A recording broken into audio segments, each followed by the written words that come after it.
Hello.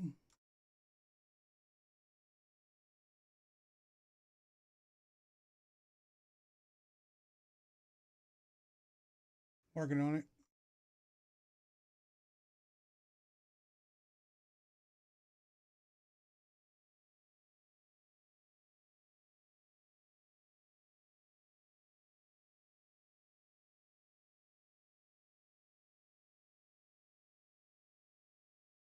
Okay, can you see me now?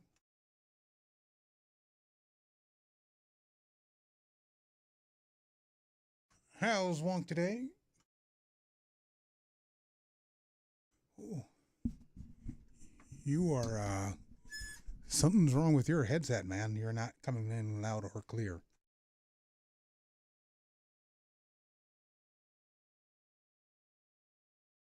Start talking? Yeah, you were muffled.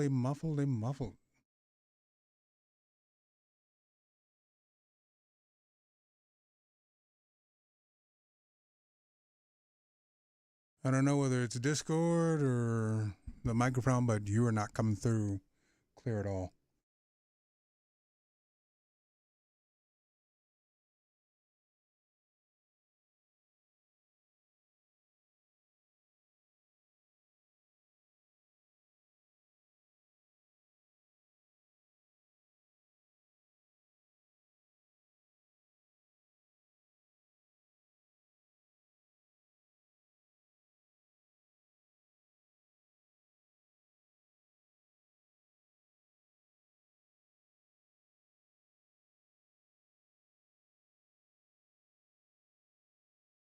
Yeah, if you're talking, I'm getting none of it.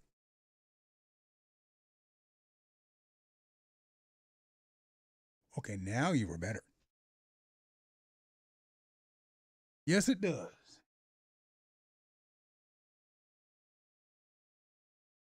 Hey, it's great.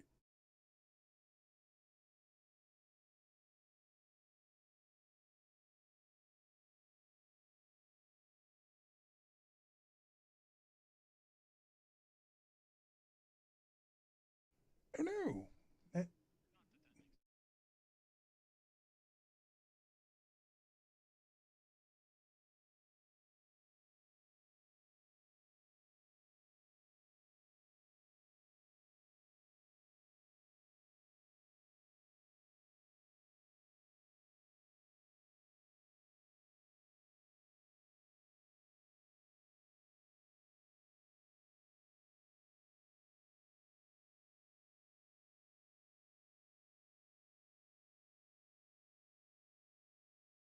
You now have edit access.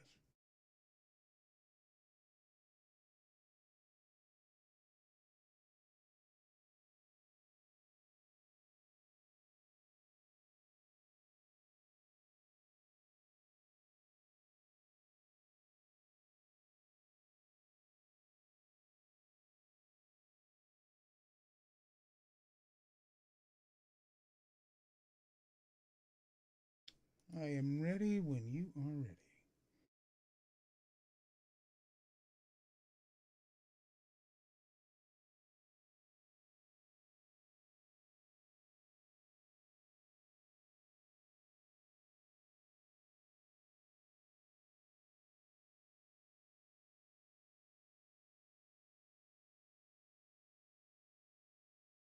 Hey, hey, hey, hey, it's Big Voice J. Hola amigos, presentamos este programa For all of my people, Negroes and Latinos, and even the gringos. Pero si quieren saber un poco más de qué se trata, Bienvenido al Club de Diamantes.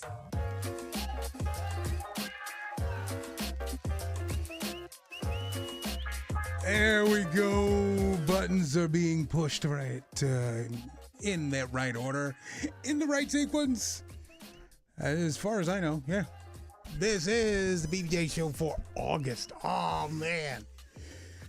Beautiful, beautiful August. It is tailgating season. It is face painting season.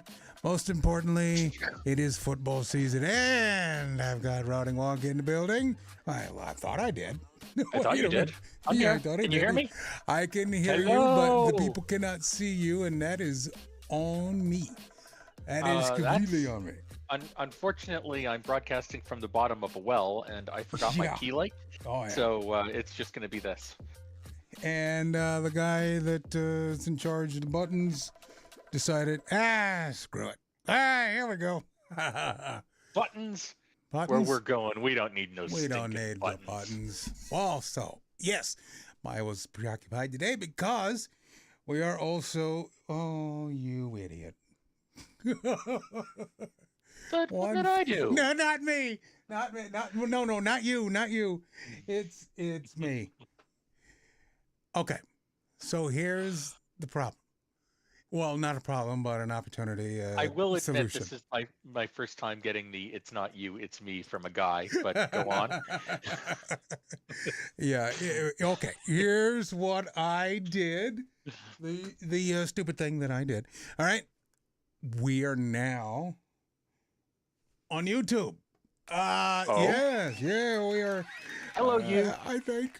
Yeah, we are now on YouTube, but we were not on Twitch or Kick or Mixcloud or any place else that we were supposed to be. Because... We're on Kick? Yes, we are. Do I have to take my shirt off again? That's up to you, man. Beakover's already checking in from PRTR. So we're already in his ears as he's putting beer in his mouth. Good on you, sir. Which I was surprised to find out that there was a Plank Road beer that was, I believe, a Miller product for a while, but as best we can tell, no relation. Yeah. Okay. I'm not up on my beers. I will tell you that we are having a cause of celebration because we are not only we are live on Twitch, Kick, and YouTube, but with a couple of conditions. Okay, I was testing it today, and the hardware I have is not sufficient. You are now, if you were to go to youtube.com/@BVJ show, you can only see a picture of the logo and a big waveform on the bottom of the screen.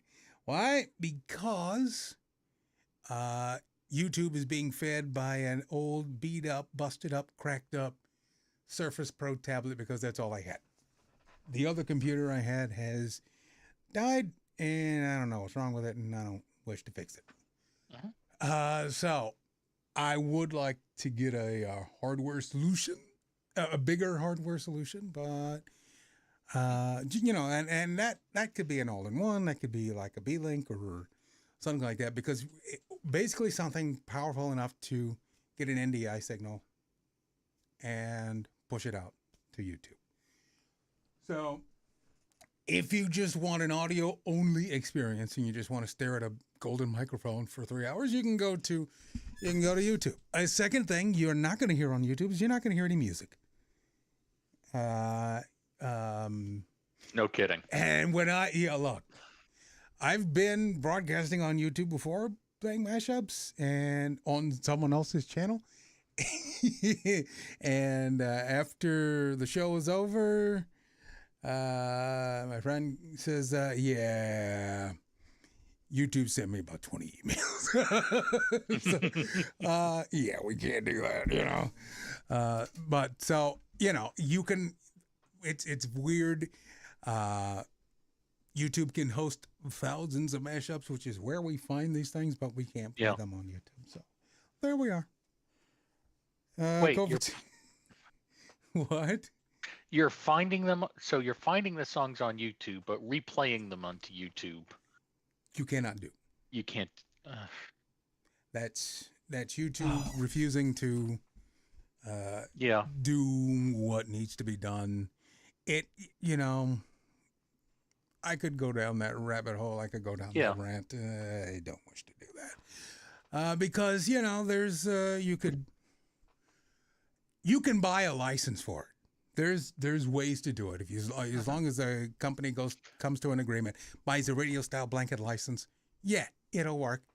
For enough money, they will sell it to you. Okay, just know that. But Twitch is like nah, or YouTube's like nah. Google's like we're Google and we're not going to do that. So we'll host it. You can't monetize it obviously. So and dig this, all the record companies, a bunch of record companies dump their libraries into YouTube as well.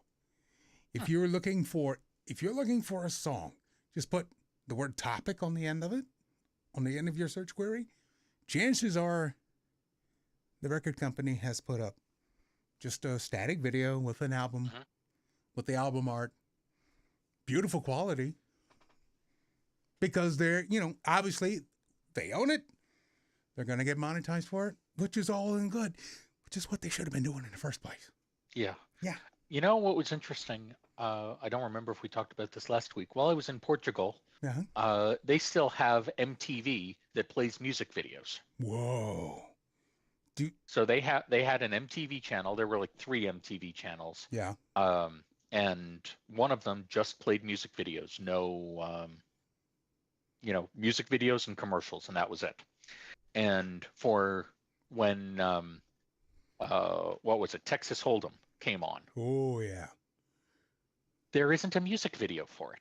So they played the song and like a karaoke stream of the lyrics being followed along on the stream, because there isn't necessarily a reason for them to make music videos for popular music now. I mean, I was about to say, do they even make music videos anymore? Which is why I thought it was notable that that I saw a song on MTV, which is notable to begin with. Yeah. And second, it was a song that didn't have a music video. What? Oh, okay. Yeah, that blows my mind that, MTV, MTV long time ago just went full on reality shows and game shows here.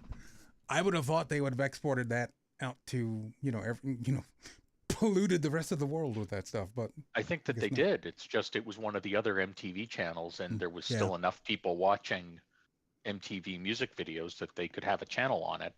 Also, because of the way their TV, this probably like their broadcast TV is satellite, not antenna.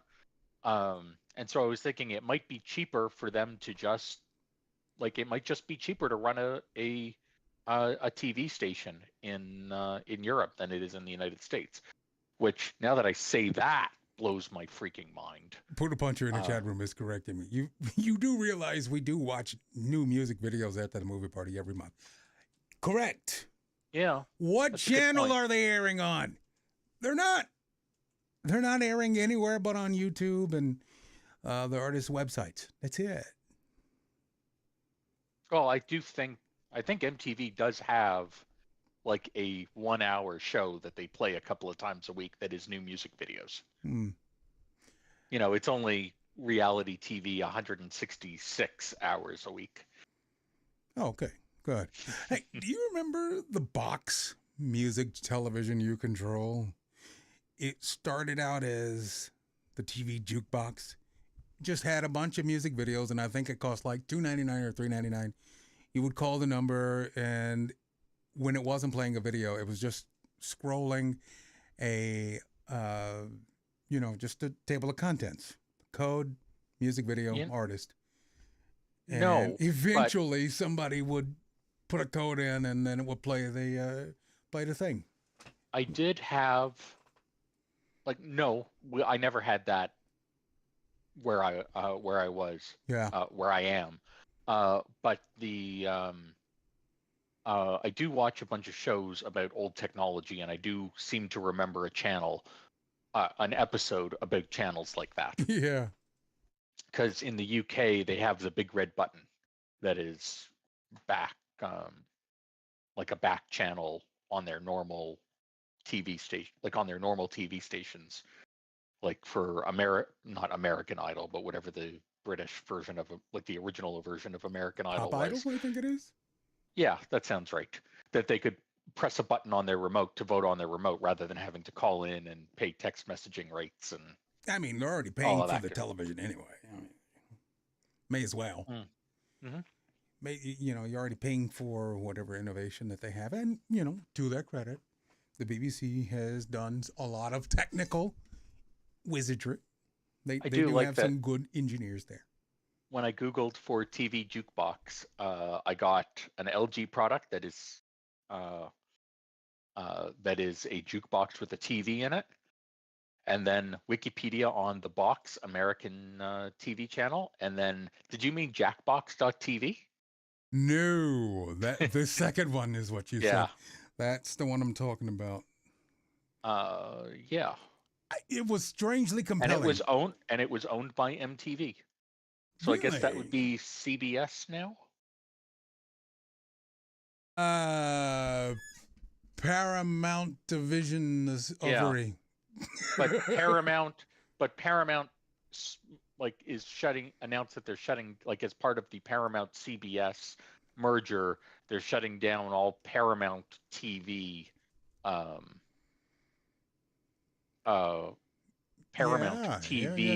production, and anything that's continuing to exist is going over to CBS Productions. Yeah, they're rolling it into one production banner, and the same thing happened with Cartoon Network. They've shut down CartoonNetwork.com, and they've shoved everything, all of their properties over to Max. They're also shutting down Boomerang, but another cartoon channel that is gaining a lot of publicity from what I've seen is MeTV, the Weigel broadcasting people out of I want to say Knoxville, but I may be wrong.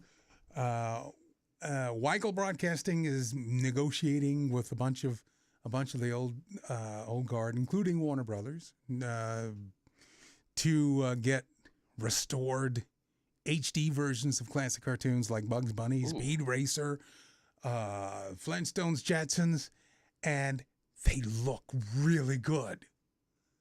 I mean, Beverly Hillbillies. Beverly Hillbillies? No, I'm looking at the web. Well, BTV will have Beverly Hillbillies, but they're getting ready to launch, or they have launched, a full-on Toons channel because Cartoon Network has failed us all. MeTV does Westerns all day on Sundays, says Poodle Puncher.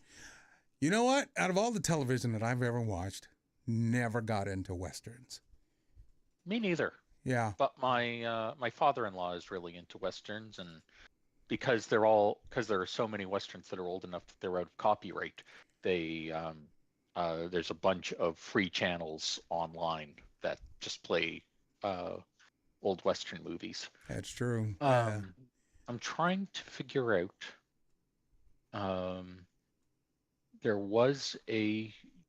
Was there a network? No, it's MeTV. I thought that there might have been a network called MyTV. It is. There is a MyTV. Yeah, and I don't remember what it replaced. Okay. Because the WB became the CW, and something else, or UPN became MyTV's My Network Television.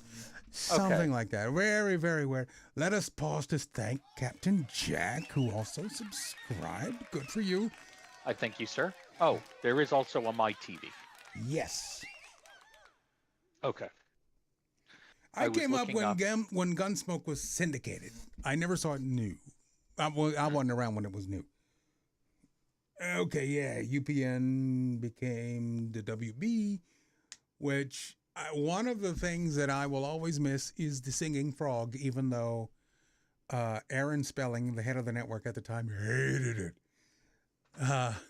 Michigan J. Frog. Michigan J. Frog. Yeah. He would sing he would be the voice of the network, and he would sing about the sponsors and things like that. And I imagine it was very labor intensive and time consuming, and hopefully they got their money's worth when they did it. But yeah, they killed all that, became the CW. I just found out that I can get MeTV tunes if I mounted a antenna to my roof, and The Adventures of Rocky and Bullwinkle is what's on right now. Ooh, Kids WB is also responsible for Pokemon in the U.S.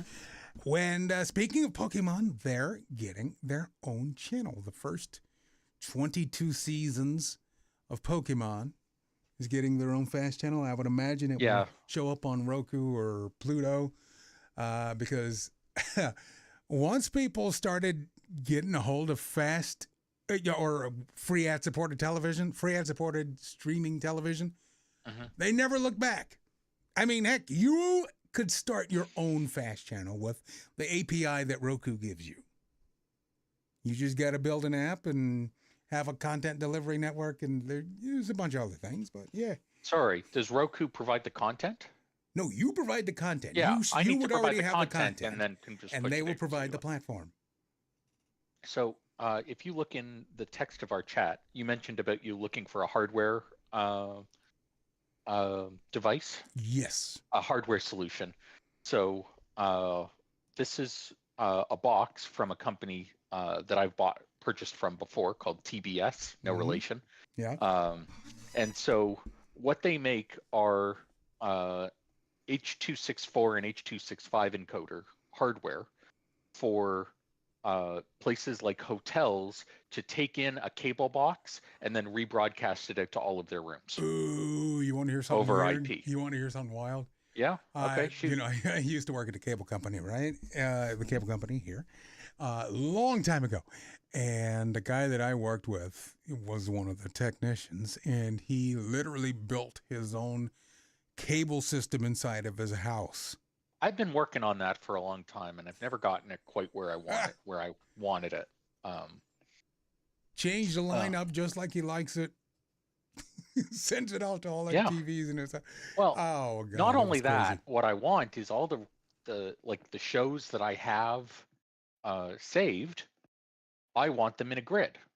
Like I want the Simpsons channel and the West Wing channel and the 90s sitcoms channel that just happens to be on, and I can just waterfall TV rather than having to pick an episode to and it does exist. Well, it used to exist anyway. There was an add-in for not Plex. What was the other? Pluto? No, it was software for viewing TV on your. You're not talking. I am trying to reinvent Pluto TV, but I'm trying to reinvent it just inside my own house. And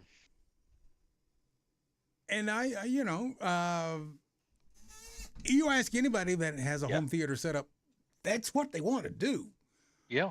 If they're in the mood for binge watching and stuff like that, more power to them.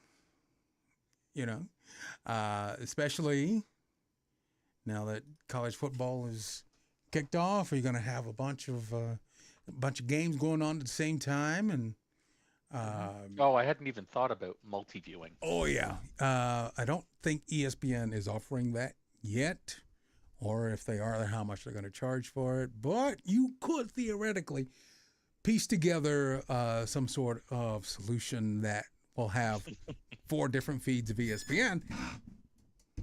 Pluto says, "Call it Uranus TV." Uranus TV. Well, if you want to know where television is going these days, there you are. So, well, it's definitely going down the shitter. Yeah, true. One of my favorite channels is Buzzer, or 2 of my favorite channels are Buzzer and Antenna TV, which are, taking you back, just channels of what they used to play in the 70s, 80s, 90s. Game shows on Buzzer and like sitcoms, like syndicated sitcoms and things, and on Antenna TV.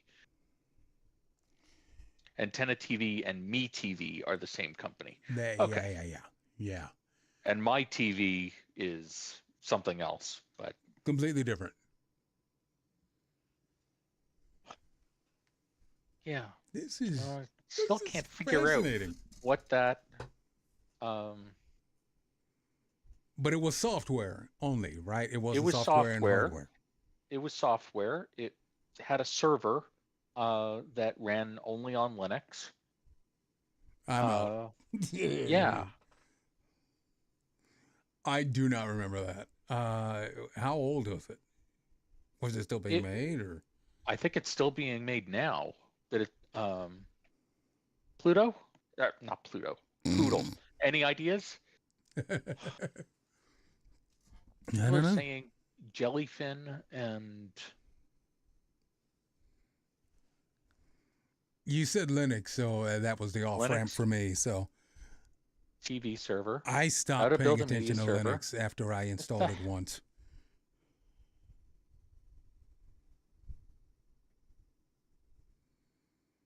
That's something else. Oh, Kodi. Okay, yeah, That's Cody's what. still being Okay. made. Yeah, Kodi was what I was trying to think of. Was that Linux first? Okay. Or is it still The Linux? server. Restream bot. Oh, Did I do something? sorry. That's W Scottus One is watching on Kick, not the bot is suggesting that we kick W Scottus One. Oh, well, let me just It says restream bot kick W Scottus One. Oh, yeah, okay. I mean, see ya. I mean, is it wrong? I mean, no, it's fine. It's fine. Oh, no.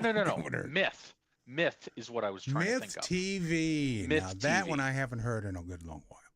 Yeah, that's been out forever. And they are on version 34 now. And the last time that I tried setting it up, they were just moving from 21 to 22. Okay. So it's time. So the box that I sent you, that I said will take in a NDI channel and restream it, and it does the encoding and restream it out to all of your services, so your computer is doing none of the encoding. So I had an older box that would take the HDMI in from from my cable box and give that as a video stream that I could import into Plex as a channel. Right. To be able that I'm trying to integrate all my podcasts, all my downloaded and recorded and live TV shows. And none of the producers want you to be able to do that because they all want you to be in their interface. Their ecosystem, yeah. They need to be in their ecosystem. Don't doubt that at all. Yeah. I've not seen that before. I thought something like that would have existed back when NDI was just getting introduced. This started this is just the newest model includes NDI. Yeah.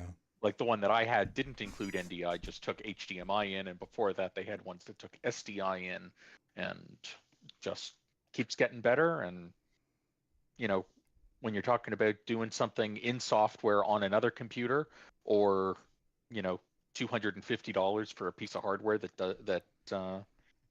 that only does one thing. Now, how do you interface with it? I assume there's a graphical interface somewhere? Web UI. Okay, yeah. All right. I need to look at this. This looks intriguing. This is, I think a while ago I suggested that Will try one of these when he was having problems streaming, when he was originally trying to run the game and his OBS stream on one computer for game night, and it was crapping out. Okay, yeah, and but I think he's upgraded. GPUs got better, and then handled that. Looks like it's got a hardware Ethernet port. That's also good. Yeah. Oh yeah, because don't want to do streaming over Wi-Fi if you can help it. You do not. No. If it were just Wi-Fi, I would not have suggested it to you. $279. That's kind of reasonable. Yeah, compared to a computer. Compared to a computer, indeed. So the thing that I was looking up was to make sure that it could do multiple streams. And if streaming right down to the bottom of that page, it does look like it'll take in your source and stream out to Twitch and YouTube and Kick at the same time. So, okay, okay, yeah. That'll work. Oh, wait a minute. No. The only snag, and I'm sure there's a workaround for it as well. I'm using a separate piece of hardware to send audio to YouTube analog style. Right? So the interface is handling all of that, and it didn't see, and and I know you could. Which is why we're NDI. Why we're audio only on YouTube. Yes, because that bit works. That bit works.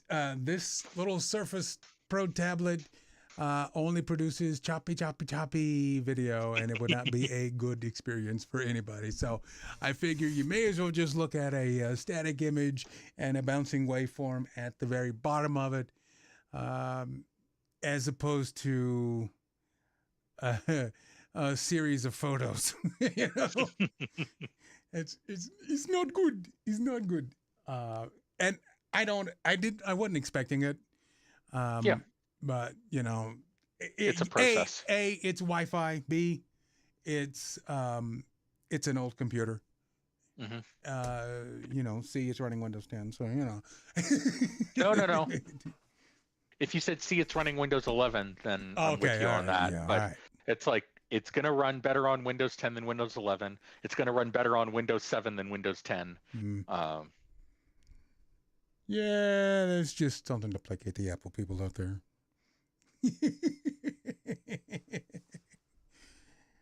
Even if it's just me.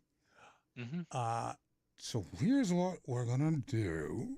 What are we going to do? We're gonna push some buttons over here, and I want to hear what you got planned in the next month or so. I'm getting the fuck out of here.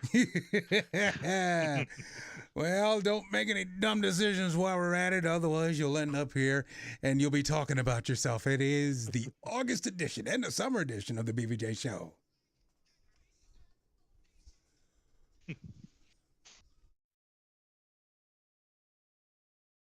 All right.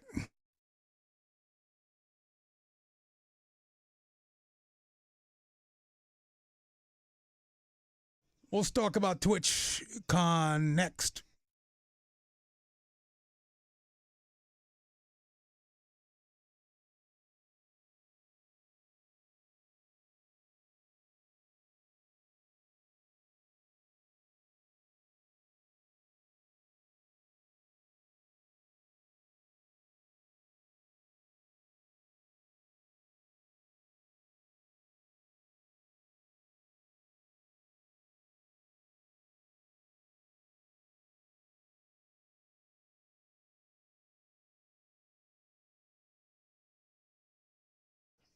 Yeah.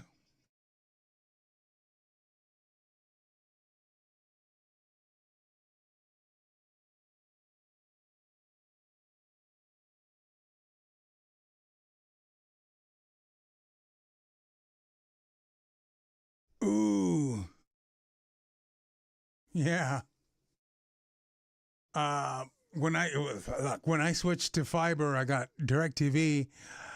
I got one tiny little dongle that goes on one television, and the rest I was told to just use the apps on the smart TVs. And you know what? To their point, it works great. The DVR works great. The pausing and rewinding a live television works. So good. I don't miss a set-top box at all.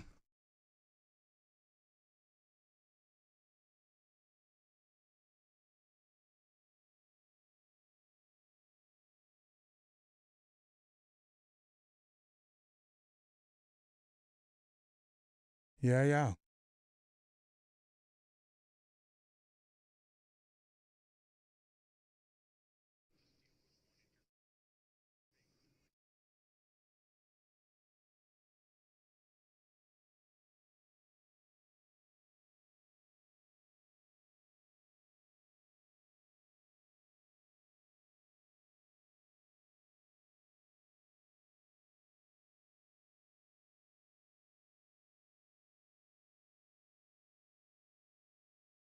Uh-huh.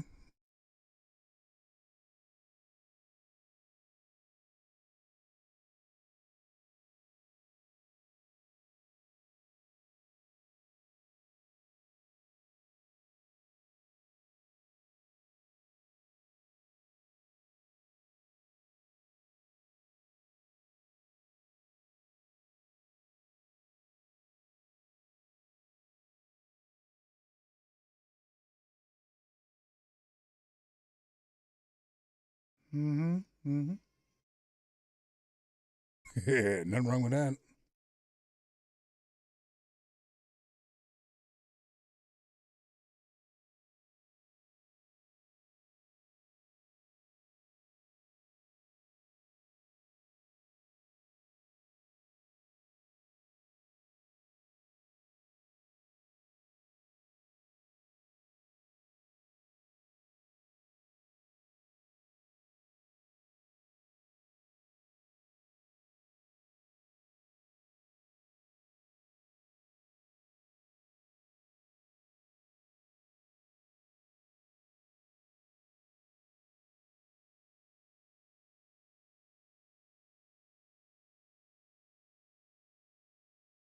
Check.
Home of the worst decisions and the best mashups. BVJ Show is here.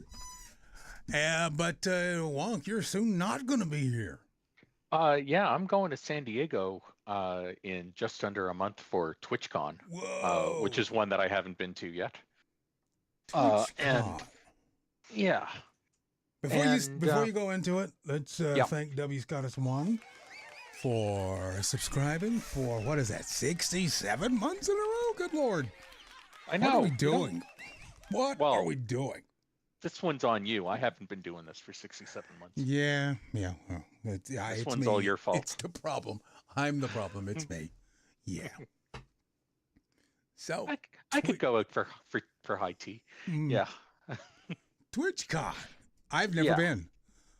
Neither have I. But our friend Curly is living in San Diego, down where TwitchCon is this year. Friend of the show, friend of everybody. He's just good dude. He's Curly. Yeah. So going to visit with Curly, going to see.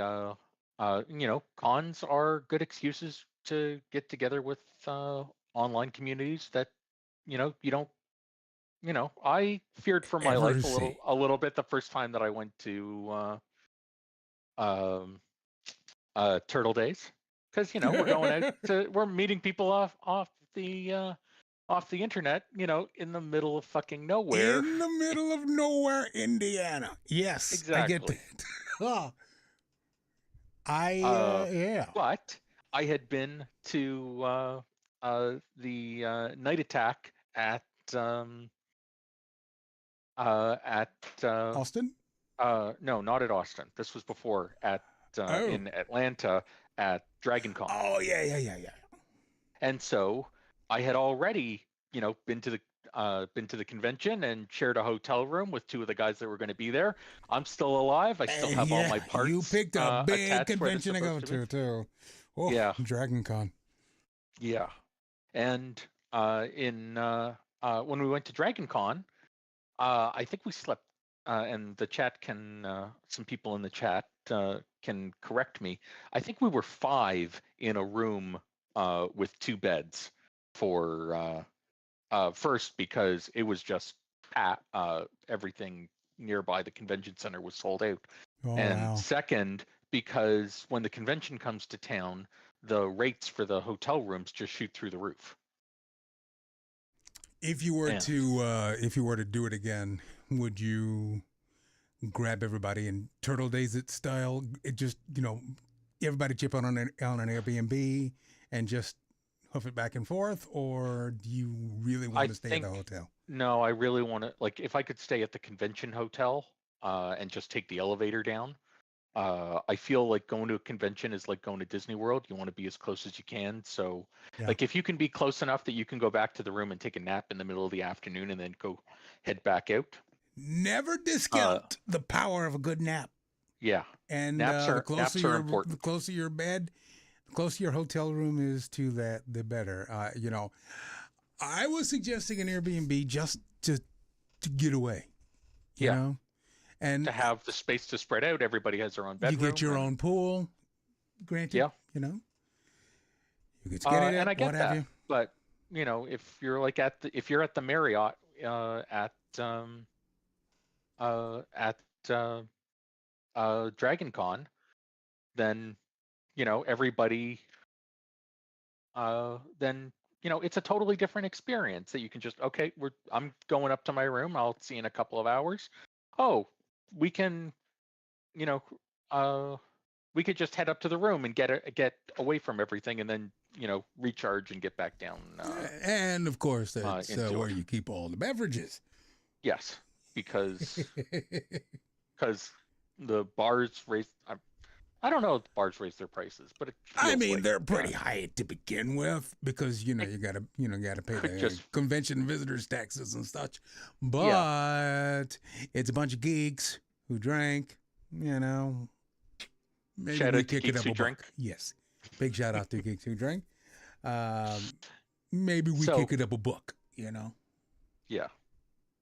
So this time, I was booking early. I knew that I was going to go. I talked to people, knew that I was going to go before well before tickets went on sale for TwitchCon, and I got to pick my hotels, and they were still $500, $1,000 Really? for. Wow. Yeah, well, I mean, they know that it's going to be what weekend it's going to be, and what people are going to pay for it. Wow. And what I found was, even though when it's a convention weekend for a bunch of the chain hotels, like the Intercontinentals and the Marriotts and the Hiltons, the cash price goes up, but the points price is fixed where it is. Okay. And if you're booking early enough, then you can then they have availability there, because now I'm competing to be first, to book a room rather than at a fixed price, rather than because like I want to go to TwitchCon, I want to see people, I want to be close to the convention center, but not at $500 a night. Like I'm going for 3 nights, not at 1,500 US, which is what, like 2,200, 2,300 Canadian. Woo. It's like, no, I have better uses for that money. Yeah, that's prime drinking money right there. My God. Yeah, like Jesus. So I had one of the hotels was close by. Was Marriott, that was the U.S. Grant, that was like one of those old historical like 5-star hotels, and it was like 9 blocks from the convention center, and bookable on points, or like $1,000 a night. It's like, I like $1,000 a night hotels. More of them tend to be like ridiculously expensive than they used to be. I'm never paying that in cash, but that doesn't mean I don't want to stay there. True. And ended up foregoing that for like a Residence Inn that's like a king size bed and I think it was a king and a queen in a room with like a little kitchen that is next door to the entrance to the convention center. So like I'm as close as I can possibly get. That's pretty close. Yeah. And so I'm paying for it with credit card points. And in the US, there's so much competition in the credit card market that it's like you can sign up for a credit card and it's like, spend $500 in 3 months on our credit card and we'll give you enough to stay for 3 nights. Great, do that, then different credit card, then different credit card. Whoa. And cancel them when the fees come up, but it's like, if I can spend $100 or $150 for an annual fee for a credit card for a year and get $1,500 of hotel stay,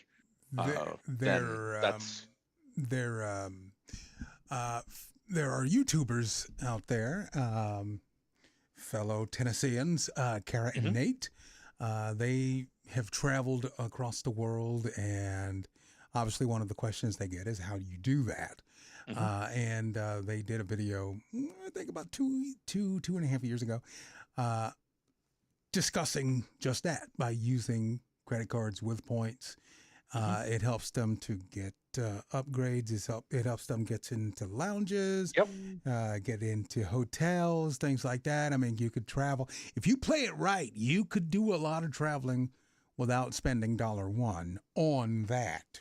Obviously, you're buying to get the points, but it kind of reminds me of extreme couponing. When you're when you're going in there and you're finding where people get really, really organized. I don't know if they still do it now, but you get really organized, and if you play your cards right, you walk out of there, without spending a penny. Leon is coming to share the room with me and go to TwitchCon, or at least be TwitchCon adjacent. I don't know if he's getting the ticket. So I'm going to hang out with him there, and he's driving in. And so he said, find out about parking. And parking at the hotel, $60 a day. Of course it is. Because it's across the street from the convention center. It's like, find somewhere else to park your car. Oh my Park your God. ass in the room. Yeah, I'm kind of doing the same thing for the past two Christmases, and uh, like my wife is a teacher, an elementary school teacher. So when we go on vacation, it's on the school breaks, which is also when prices get pushed up. Yeah. Um, Yeah. and one of the airline, like there are two major Canadian airlines, Air Canada and WestJet. And WestJet's credit card is $120 a year, but comes with a buy one get one free, or it's like buy one get one for $99 on a ticket once a year. Okay. And so we are going, my wife, me, our two kids, and her parents to a resort at March break this year or next year, I guess. And so I had to sign up, had three people signed up with these cards, so we get the buy one get one on the flights, because the flights are a hell of a lot more expensive than $120. Okay. So like we're cutting our And this is just for the extreme credit flight carding itself. yes. So this is just the flight. I did points on the hotel too, because I have no idea who's paying this. But if I wanted to pay cash, I looked it up. If I wanted to pay cash for the hotel that we're staying at, it was going to be like $35,000 for the week. And I have honestly no idea who the hell is paying $35,000. That better come with everything. No, it comes with nothing. Oh no. The first 2 years that we had it, we had status with like top tier status with the hotels. Like with intercontinental hotels, and so you got breakfast included for free. And I did the math on that, and like breakfast for the week was like $750 saved for them having free breakfast, like giving us free breakfast. That's a lot of mimosas. Yeah, but like it was the hotel breakfast that was like $30 a person. Yeah, Like better that not they're be continental either. that they're justifying it. That like there's value there. It's still more money than I want to Oh yeah. spend, but I can feel a lot better about spending $30 a person for breakfast. I'm not spending 30,000 for the room. Yeah, nothing's worth But that much. Wow. don't it's like a car. But my point is that like the hotels, the airlines, they all have their own points programs. And like with this hotel for March break, we bought the points with cash. Okay. That they sell them, they bonus them, they sell them. Yeah. And so this is like the hotel corporation overall sells the points and then redeem, and then like to get people interested, and it's just when the availability is there. And we spent $2,000 to buy the points to go to the hotel. Okay. That cost a hell of a lot more than $2,000. And sometimes like the credit card, like it's worth money to spend to pay annual fees for benefits, even if you never put $1 on the credit card, like the lounges, like that WestJet card that I said has the first free checked bag on it.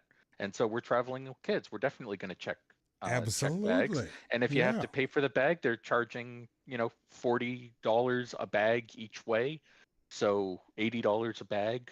Wow. Like $80 a person round trip that comes off that for having the credit card. Good God. It adds up. And the reason why they're doing this is because they get 1% of every dollar that you spend on on like it's they're going after your credit card, after the fees on the credit cards, and it costs them less to give you their product for free, and they're getting cash in. And wow.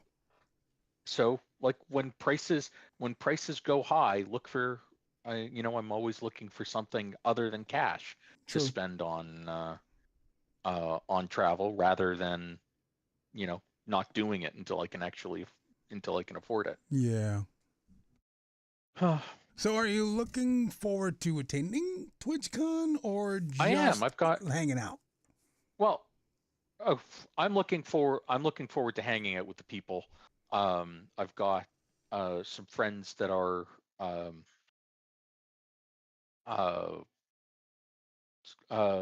streamers for Center Stage, which is a like Diamond Club, but a group of streamers that centers around the Just Dance games. So I after everything was set up, I found out, oh, I know people that are presenting at TwitchCon. Oh, nice. Cool. I'll go see their event, but it was weird that like TwitchCon announced their dates, everybody books hotels, and then they sell tickets, and then everybody purchases the tickets, and then after they've sold most of the tickets, then they announce what the schedule is going to be. Yeah. Yeah. I don't care for that myself, but yeah. No, I'm going for the people. I'm going to hang out, not awesome. Not to play games, not to watch people play games. Yeah. To be fair, I don't know if TwitchCon, DragonCon. I've been to a few cons, neither one of those, but there's a lot to take in. You know what I mean? Yeah, I know. Yeah. I took my daughter down to a baseball game last night, and Toronto Fan Expo is on right now, and so we took the subway down. We parked the car at the station and took the train into downtown rather than trying to park downtown and get out when 40,000 people are let out of a baseball game all at once. Yeah, don't do that. Yeah, there was, and like at like the 5 p.m. rush hour, or I guess this was more like 6:30. We were heading towards the game. The main train station in Toronto was full of people in cosplay. Oh yes, that is one thing you're gonna enjoy. Yeah. Oh, sorry. I thought the people watching was what you were talking about. Oh yeah. Yeah. A lot to take in. It is a lot to take in, especially for Atlanta. I'm surprised we don't have a People of DragonCon like we do have a People of Walmart thing. Because people get weird with pictures and stuff. I get that. Yeah. So, did she enjoy the game? She did. The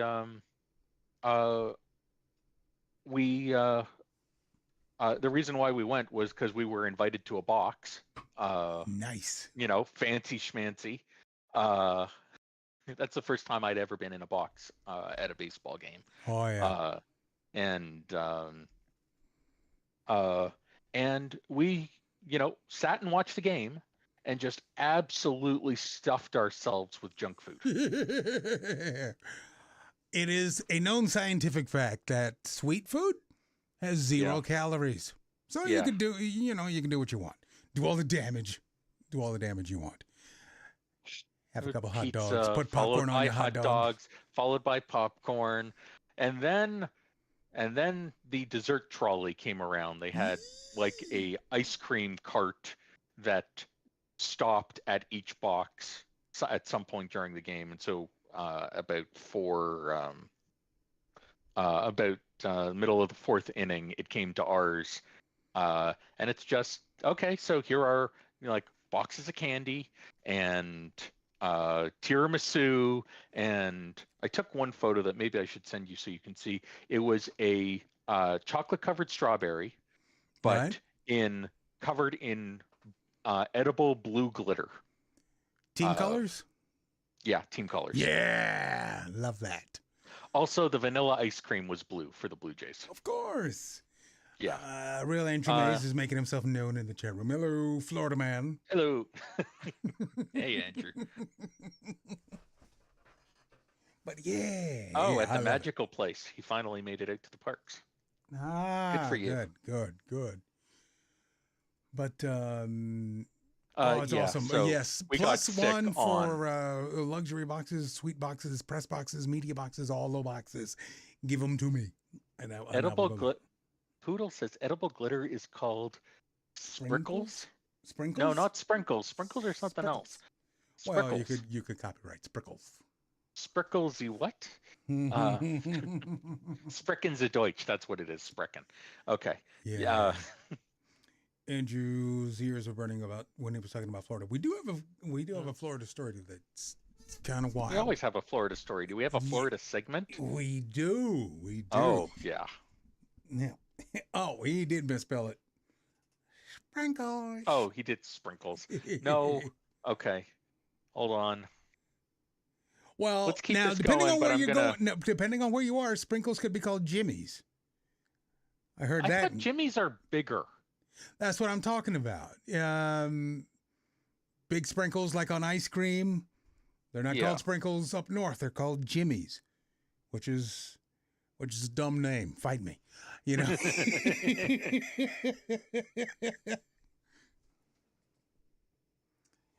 Yeah.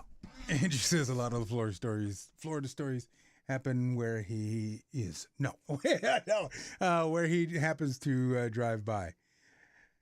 Jimmy's are the chocolate sprinkles. Yeah. Huh. Okay. Look, I did not come in here to get into sprinkle talk. There it is.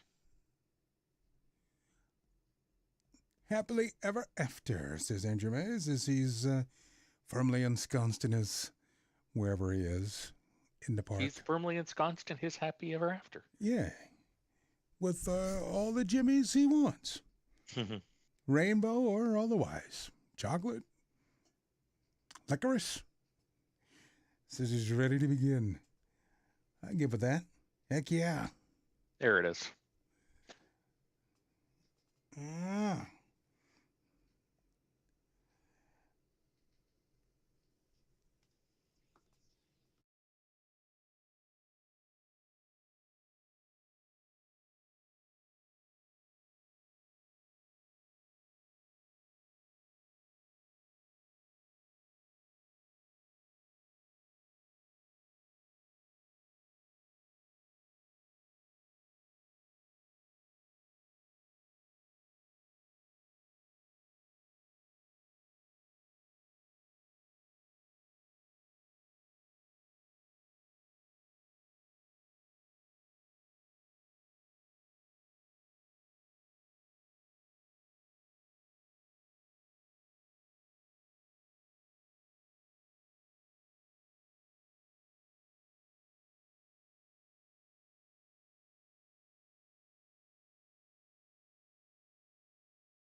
You know what? I kind of forgot today was Saturday for some reason. I don't know why.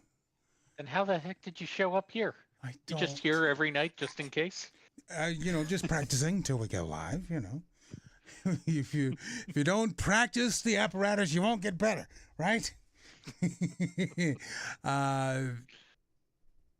The award-winning season 1 of Peculiar Radio is out now for you to enjoy. Yes, I said award-winning. Oh my goodness, it is.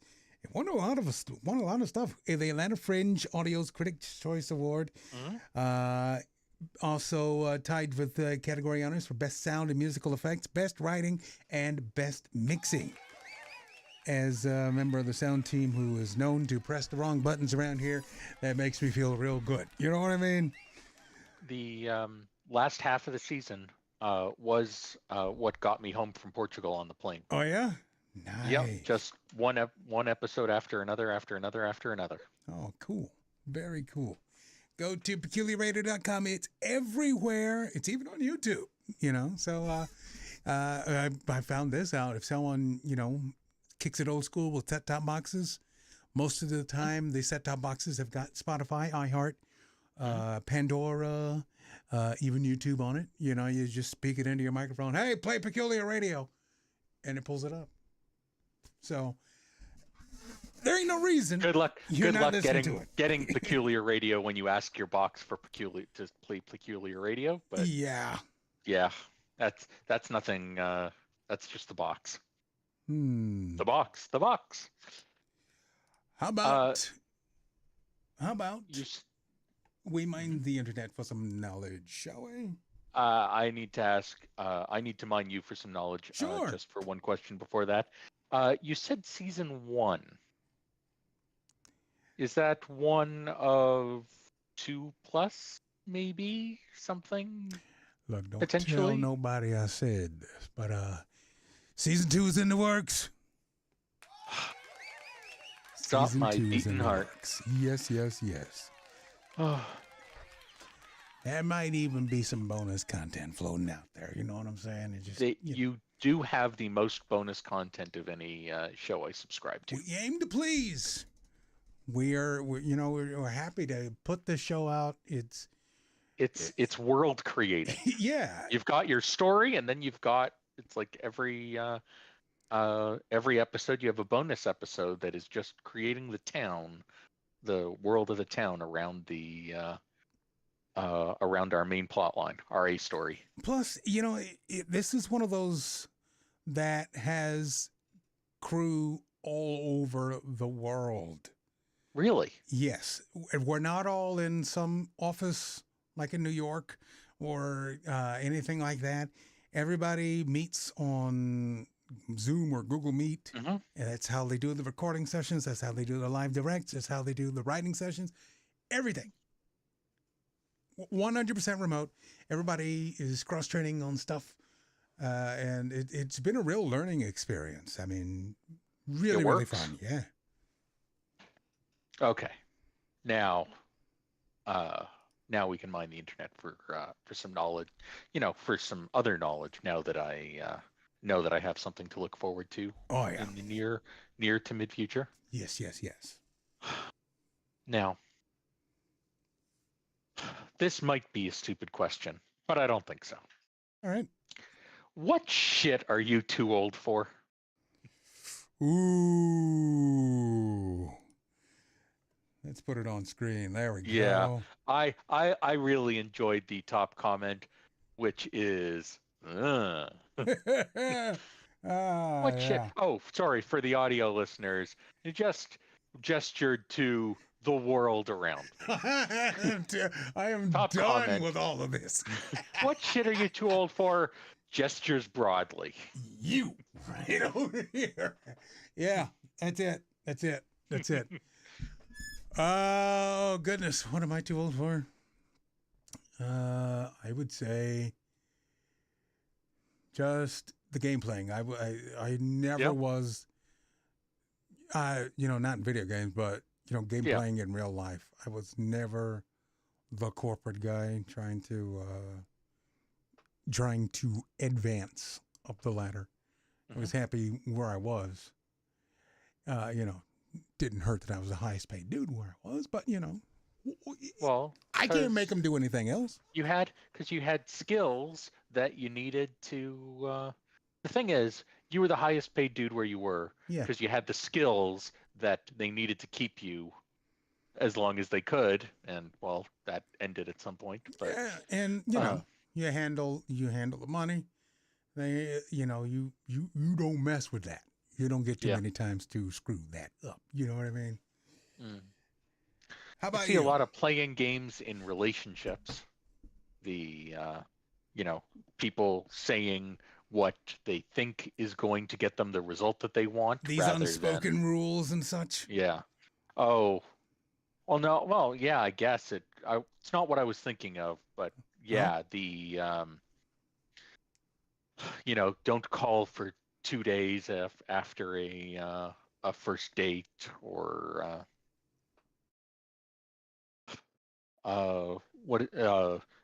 going back to what you said, never be the first one to speak in a negotiation comes to mind. Oh, yeah. I think that comes from not being able to walk away. If you're secure enough in what you have that you could walk away from whatever the situation was and be saddened but fine, then you can say, this is what I can offer you. This is what you can offer. This is what I want from you. Is there a deal to be had here? And if there isn't, then there isn't. That one trick is weird trick? Yeah, that one weird trick is used by car dealers all the time, both new and used, which is why they want you to test drive it first, so that they'll know that you will fall in love with it. And when you fall in love, you start dealing with your emotions. And when you deal with your emotions, you're not the most sensible, especially with your wallet. You know what I mean? Well, when you say car dealers, I think of this is what I can do for you. Yeah. No, I that's not going to work. Oh, well, let me go into the back office and talk to my boss and see if there's anything else that we can do to get you into this car today. I had heard of one dealership here in town that when you walked in, and you greet the sales guy, right? Mm-hmm. They make you sign a little something that says you're going to be satisfied with whatever deal we come up with. Which is the dumbest thing I've ever heard. So before you start, you have to sign a piece of paper that says you're going to be happy. You're going to accept what we come up with, whatever it may be. Well, that sounds like a deal breaker to me. The second thing is, it sounds illegal. It ought to sound like a deal breaker to everybody. It sounds like you're saying, I will agree to this deal before finding out what the deal is. You might say we're getting the deal before we can know what's in it, But, yeah, that dealership is no longer here. Yeah. Yeah. So there was you ever heard the term a pig in a poke? Yeah. So that was because people would sell pigs at market, and it's like the poke is like a burlap sack. And so, like, if somebody hands you a burlap sack and says the animal in there is a pig, you check that you're getting a pig before you hand over your money, because sometimes it wasn't a pig, and that enough times that we got the don't buy a pig in a poke. Oh, okay. I've only heard that used. Oh God, back when I was a kid, pig in a poke. That's it. Andrew May is mesmerized by Tinkerbell right now. She's flying, and he's all about it. I didn't realize that it's that late. That man is in his happy place right now. Yeah, looking up Tinkerbell's skirt. She flies right over you. What can you do about it? You're looking up and... Look at what you did. You're ruining fairies. No, wait a minute. Okay. I believe.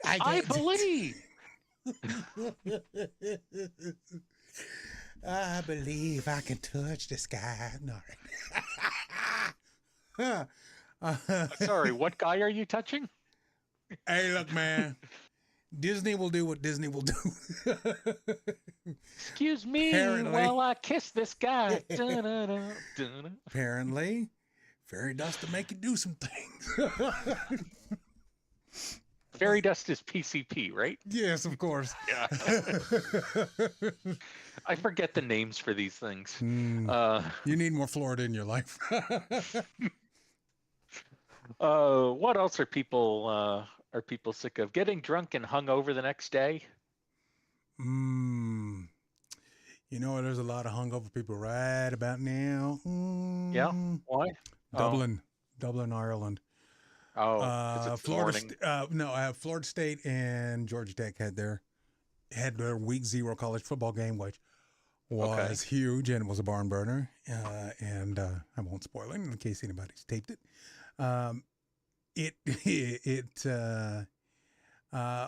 Irish brothers and sisters like a pint or 2 or 12. And then the Americans try to drink them under the table, and that never works. When you say Irish, you mean like Ireland Irish, not not like Notre Dame Irish. No. Okay. Irish, Ireland, 6 hours away, Ireland. Yeah. Okay. Yeah. But yeah, a lot of Guinness is poured. I think the country like runs on Guinness or something like that. Well, they don't have that many Duncans over there, so they got to run on something. True. Music festivals. Yeah. I'm too old for that shit. I never liked music festivals. I'll tell you what. Yep. Television has spoiled me. Being a blind guy, I would invariably want to get as close as I possibly could. That means it's going to be more expensive. It's not expensive. Getting the concert video from, one of the many videographers that are, recording the thing for archival purposes and things like that. And when you could just lay back and you could see the stage clear and clean, to me, it's a better experience. And I think it trumps actually being there live. But that's me. I guess it's nice to know that when I go to the concert and all the people that are holding up their iPad to record it, not their phone, the pad. Oh, yeah. That somebody somewhere is watching that video at least once. Oh, yeah, because it ain't them. They're not watching it. They were at the concert. Why would they watch the video? Yeah, what? Well, I was already there. I already paid for the ticket. I don't need to see it again. How'd you get an iPad in the concert anyway? I mean... I don't...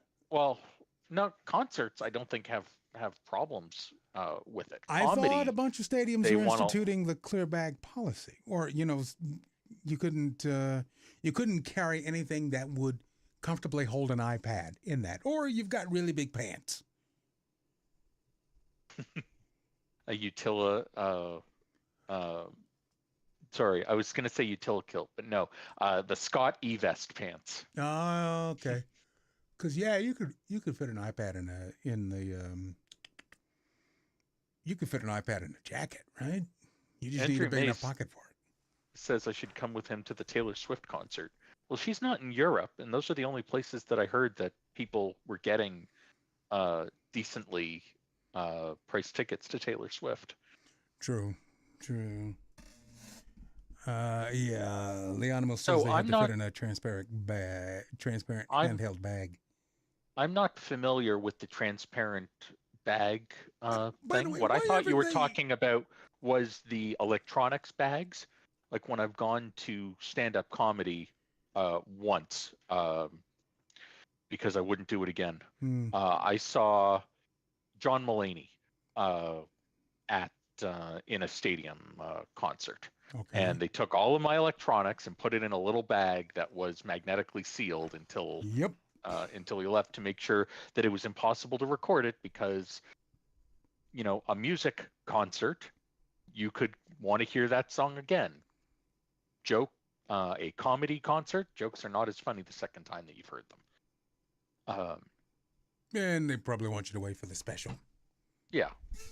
So, but I got there half an hour early, and I'm sitting in my seat, and I can't even, and because I had a smartwatch, I can't even see what time it is on my watch, and I'm just sitting there by myself,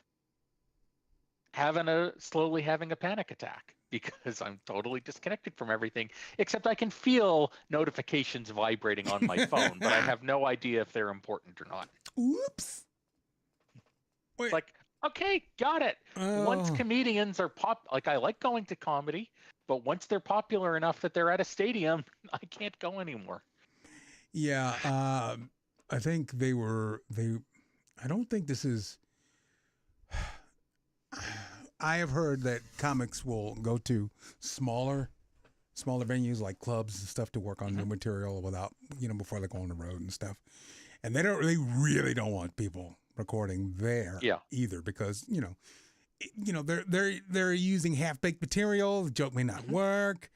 And, if it does work, that's their joke. They want to spring it on people, at the proper time.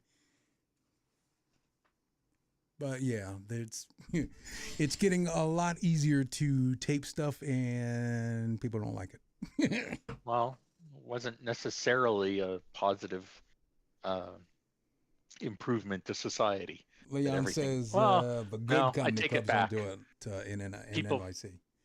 People having I was thinking, it's not necessarily a positive thing that anybody can record anything at any time. Yeah. And then I realized what else gets recorded in public without notice at any time. Like, nope, I'm not going to say it, but no, that's a positive that outweighs the negative. I think we all know what you're talking about. It just means I can't go to stadium shows. It's like once they pass the 1,000-seat theater that doesn't take your phone when you walk in the door, I guess I'm done. I'll watch it on Netflix. It had to be really hard when Bert Kreischer decided to do drive-in shows. Oh, yeah. I heard him talking about that. Oh, that has to be brutal because you don't get to hear the audience because everybody's in their cars. I have... at the time, I had watched some Zoom comedy shows, and they were not at all happy that most of the audience wanted to stay muted so they could hear what the comedian was saying. Yeah, the performer was getting nothing back. True. I do improv practice in a Discord and everybody's online. Obviously, etiquette will dictate, and it's been drilled into everybody's head since the pandemic. If you're mute your microphone. Yeah. This is the one exception. The guy that runs it, is a stand-up comic, so he has to have some kind of response, and I get that. When you hear somebody just gut busting laughing right after you said something stupid, which is usually me, it spurs you on to do something even more stupid. It's a great feeling. Go watch Auntie Donna. I've not watched that. I may be the only person that hasn't. In Diamond Club. I just looking at the chat, Claire Gack says the comedians love her. And Leon says you'd be great at a Jimmy Carr show. It's like, yeah, I would pay money to see Claire at watch Jimmy. Oh yeah, someone with a good laugh, a comedian will key in on you in a heartbeat. Oh God, especially when it gets captured for a comedy show. Kyle Kinane, very funny dude. That actually happened to him on one of his specials that he released on YouTube. He's got a few of them. He's and someone just busted out laughing, and it was just barely audible, but somebody was just getting tore up by the joke, and he played with that the entire show. I loved it. Claire says I cackle. Yes, yeah. Comedians love cacklers. Got to have it. And cackle is a funny word because it's a K sound. It's Beautiful. 2 K sounds. Cackling. I always melt and hide when I get called out. No, own it. Own your cackle. Said, yeah, I said it. You might get a free drink out of it, even if it's water, I would also pay to see that, because Claire online, I cannot imagine melting and hiding. No, but, we're all different in person than we are online. Yeah, it's like how we're different, behind the wheel of a car. Very, very true. Road rage is a thing, and I've seen YouTube has shoved way too many videos of people getting road rage in my face. Thankfully, I've not had it in person. One time somebody did something dumb in front of me. Like, I think it was something like they tried to make a U-turn in a construction zone and couldn't make it, and then decided to turn back and abort it, and so they sort of did like an S turn in a construction zone anyway. So they ended up beside me, and I just wondered out loud to myself, what the fuck is wrong with them? And as it turns out, both of our windows were open. Oh no! Oh, please tell me it was at a stop. Yeah, at a, and I just sort of got a little bit of a glare, like, oh, huh. Oh, not you, it's a different guy. No, I'm saying, like, they like I said, like the other guy did the stupid move, and I'm like holding the wheel, still looking forward, like, what the fuck is wrong with them? Then they heard me. That is amazing. And then I noticed that they heard me, and then they glared at me. And then I pretended I wasn't there, or pretended they weren't there. Yeah. And now, as I tell that story, I realize that what I should have said when they glared at me, I should have said, well, I'm waiting. Real question. What is wrong with you? Oh, W. Scottish One had an incident, apparently. He was trying to let cars pass, being a good driver, and folks were not having it. People get weird when they get on the interstate. Yeah. Ironically, when I was learning to drive, I was fine with interstates. It was the big, long, multi-lane thoroughfares where people are coming in and out all the boulevard time. With, like, you're saying, like, 3 lanes in each direction. Everybody's got a town that's got a big main street. It's got 2 lanes going each way, turn lane in the middle. And, this is where all the grocery stores and shops and things like that, and parking lots, and everybody's pulling in, going into the parking lots and coming out of the parking lots and things like that. I was told I was hyper aware, and being hyper aware is not good when you're piloting a 2-ton vehicle. So, yeah, you want to jerk the wheel and want to meet the people window first, so it's not good. Not a thing to do. Shall we move on? Is it rude to eat food in a restaurant that it wasn't purchased from? I propose that this actually is a stupid question. Why? Because restaurants provide tables to make it easier for you to buy food from them, so you can, so they can, pay for their rent and pay the people that work there and everything. And yes, I think that it is rude to go into a restaurant and have brought your own food. And I wonder what are you thinking that that's okay? Well, what if you have a allergy that only applies to you? It's not like it's not like a celiac allergy or something that the restaurant would be prepared for, And So this isn't just like a you visiting. Oh darn, I'm just gonna use your table here. I'm talking about you going into the back room. It's a celebration, what have you. Everybody is there. This actually the text of the question actually goes in to talk about you're going to a restaurant and you don't like the food from that restaurant, but everybody else in your group is Oh yeah, is you can eating get at that. over it. Yeah, but I'm saying that they're proposing the same thing, that you're with a group and everybody else is eating, but you're not, and you went with the medical exemption and they went with I just don't like the food here. Okay, all right. That is the only exception I would have. But no, I agree with that, and apparently everybody in the chat room agrees too. Pudafunja says you are officially the worst person if you do so. Yeah, I get that.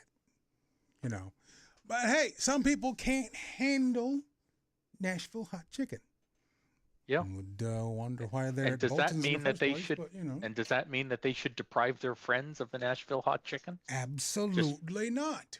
You either suck it up and pay the price later when you're by yourself and alone with your thoughts, or you have the salad. Invariably, some of these places will have salad. Or just a drink. Or a drink. Or, kind of sneak in one of those, what do you call it? Those powdered protein containers. Not the thing you shake, but the protein powder, and you just pour it into your water and stir it. Don't shake it. Don't be an idiot. Just stir it in and drink that instead. Protein powder drink? This is yeah. outside of my... We had this. I had this when I was in the hospital. I remember people having drinks that, like, they had, like, the water bottle that you had, like, a trigger that had a stirrer in it that you would... No, I'm not talking about that. This is just, just like a like a package of hot cocoa. You shake it up. Okay. And you pour it into whatever beverage you have, juice, water, what have you, and it turns it into something. It turns it into a beverage that is higher in protein. I had to have that when I was in the hospital this year. Poodle says if it's a vegan restaurant, it's encouraged to bring a big steak or rack of ribs. Oh no, they'll throw you right out. They'll struggle a bit because they don't have the strength, but Sorry, Claire. I don't mean you, Claire. I don't mean you. Take the frowny face off the chair. Oh, I do love a Daniel Sloss bit where he says he loves going out to restaurants with vegans and ordering the bloodiest thing on the menu. Claire just got autocorrected. And then coming up with a backstory and telling them the story of the animal that that he's about to eat in front of them. Oh yeah. And I knew that Claire would be down on the anti-vegan but pro Daniel Sloss. So are we back to the S curve? The I will squat use alls. She's trying to get past the auto mod. Oh, I ain't weak. Okay. Yeah. I know. Like, I told okay. you were the exception, Claire. She's saying she's strong enough to carry us, not like no, you ain't. Fuck you, teabagging. All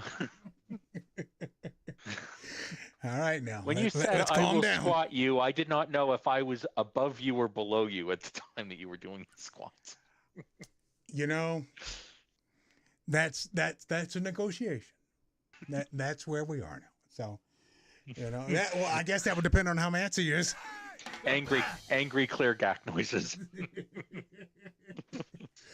I said, all right, everybody focus. Let's bring it down. Okay. Oh, this next one is not going to help though. Are cougars just as creepy as guys that date younger girls? Ooh, no. This is not going to bring it down. Question. I don't know. Let's get it on screen there so everybody can see it. I'm already seeing yeses in the chat room.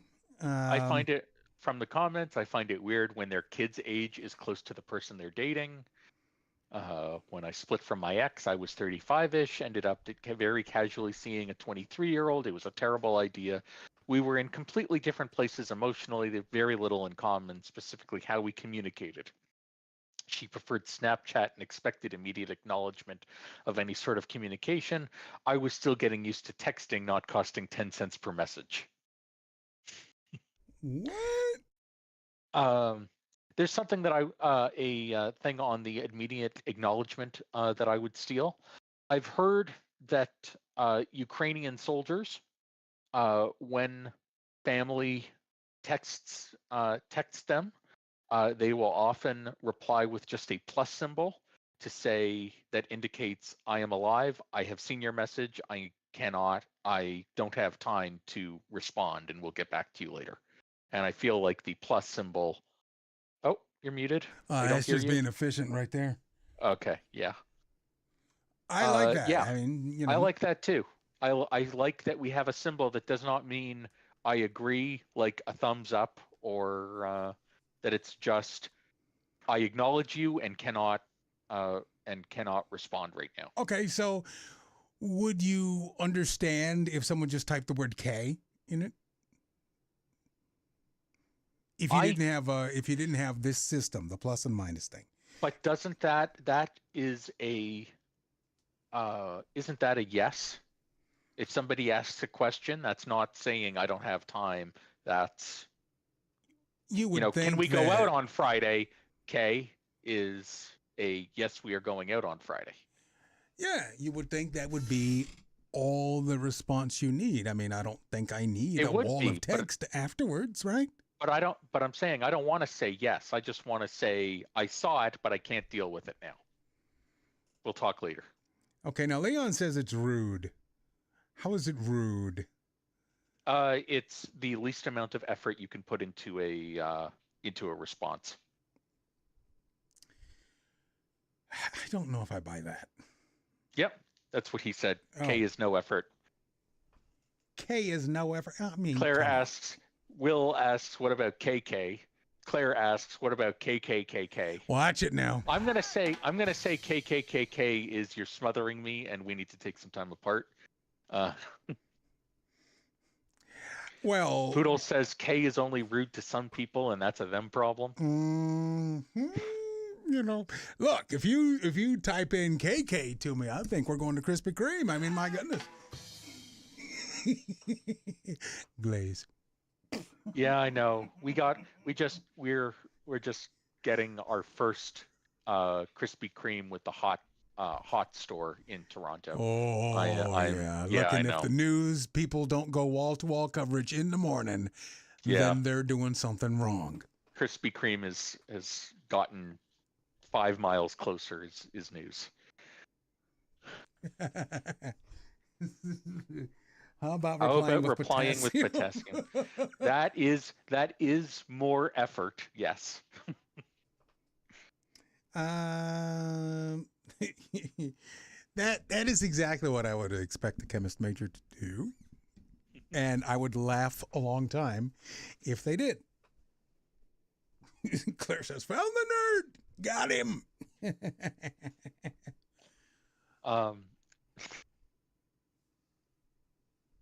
Where are we getting back to the question at hand? Yeah. Are cougars just as creepy as?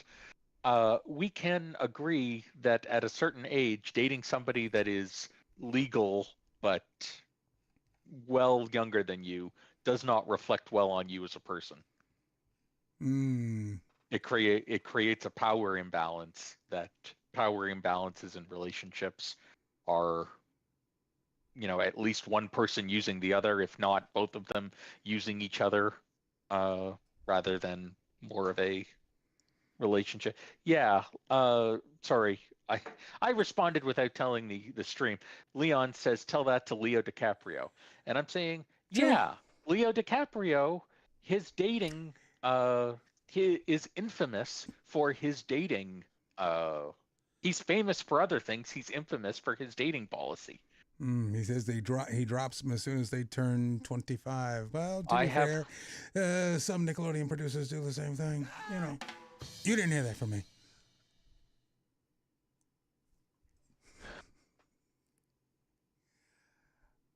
I don't know if I like this. Okay. Can you elaborate on that? Nope. We're moving on. We're moving on. Yeah. Moving on.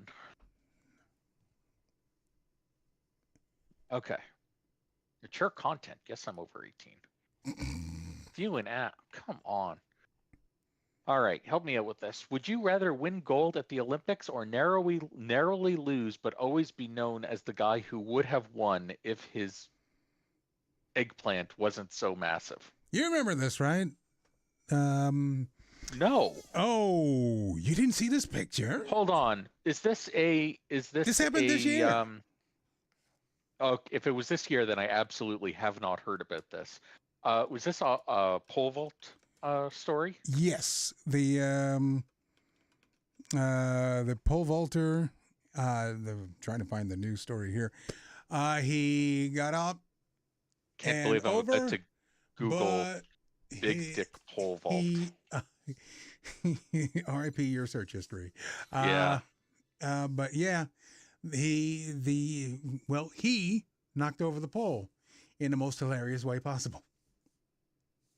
A French pole vaulter has reacted after losing out the Olympics due to his penis knocking the bar off. Well, I can't even find the picture. Dang it now.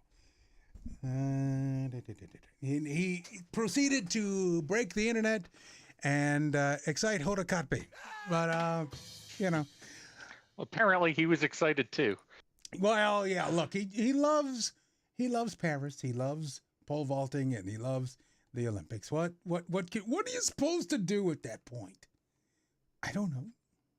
I mean, but yeah, there were pictures floating around of him just broadcasting to the world. And you could call it the agony of defeat, but did he really lose? No, that's the agony of the dick. Yeah, I'm sorry. Yeah. Did you? I was lazy. I'm sorry. I apologize. But yeah, I mean, the NBC people are really clamping down on this thing because I can find pictures of everything else except for that. Now, I had recently seen a chart that was average penis length by country. Right. And here it is. Average global penis size. Now, where is France on the list? France is number 11 out of 86 countries on the list. Okay.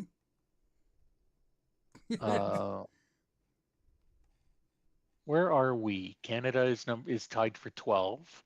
Yeah. Where's the U.S.? I know I'm just not seeing it because it can't be below 86. Who's number? Claire says, who's number one?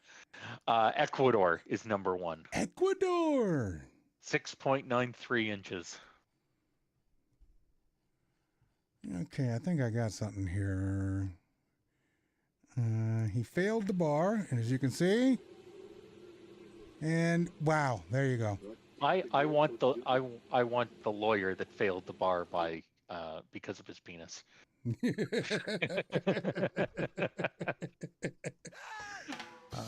Is that Claire booking tickets or is that Poodle booking tickets? Where's Ireland? Yeah, where is I? Claire asking the real questions. True. Oh, Jesus. United States is 59. Oh, now wait a minute. Are you all saying we're just compensating for stuff? Is that I it? know you're right behind Afghanistan. As they like it. But no. We're just all over the place tonight. My goodness.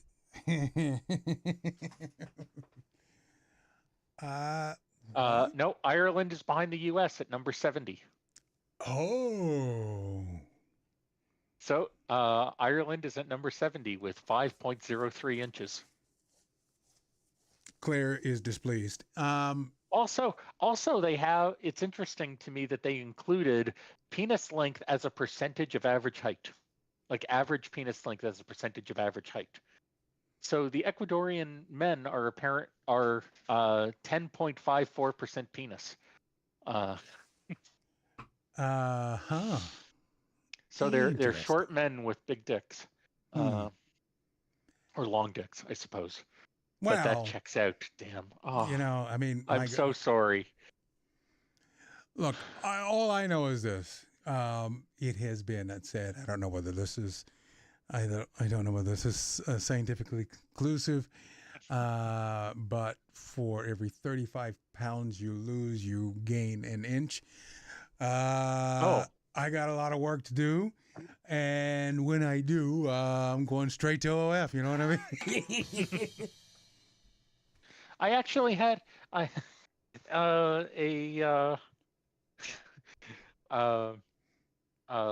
woman, like I was at a party on Wednesday, and a fancy garden party, and the Olympian that has the OnlyFans to pay the bills came up in conversation. Yeah. And a woman at the table said, I would sell feet pictures on OnlyFans if I thought anybody would buy them. And the rest of the table said, it doesn't matter if your feet are ugly, somebody's going to buy them. Of course, there's a market for anything. Has capitalism taught you nothing? My Rule goodness. 34. There's a Rule 34 in capitalism anyway. Once you get excited, you get a little loose with the wallet. That's all I'm saying. Oh, I thought you were going to say if you can. Rule 34 in capitalism is if you can think of it, somebody is selling it. Well, which reminds me of an early Simpsons joke, which was, "I'm a white male, age 18 to 34. Everybody listens to me, no matter how dumb." And he pulls out the can from the cupboard, "Gum and nuts together at last." Oh, I do remember that. God, I haven't seen The Simpsons in about 5 years. I've been keeping up with it, but I don't start arguments with people that tell me that it ended after season 13. I ain't even like that. I'm not. I don't care. It's still on. People are still watching it. I just haven't.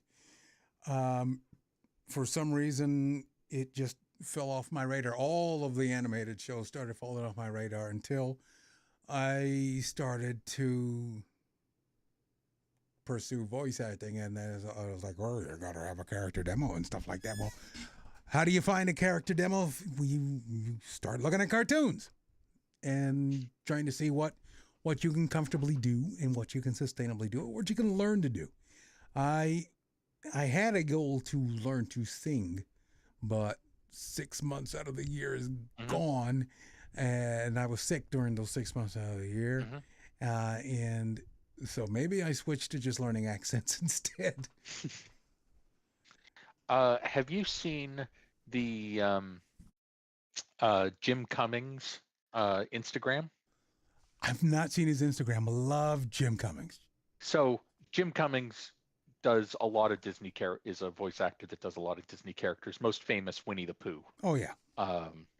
Just for the chat, for the viewers. And so he has a podcast that he gets other voice actors that do other characters, and they go around and say their characters' taglines in. They go around the table and say the other characters' taglines in the voice of their character. Oh. So it would be like if David Tennant was on the, you'd have, like Claire said, "Oh bother." You'd have like Winnie the Pooh's "Oh bother" in Scrooge McDuck's voice. I think he also did Darkwing Duck. He did. He and also let me tell you this. He also like Tigger doing "Let's Get Dangerous" was he also did, high on my. He also did a series called Bonkers, in which he was both main characters. Bonkers was the cat that was the police officer. Yes.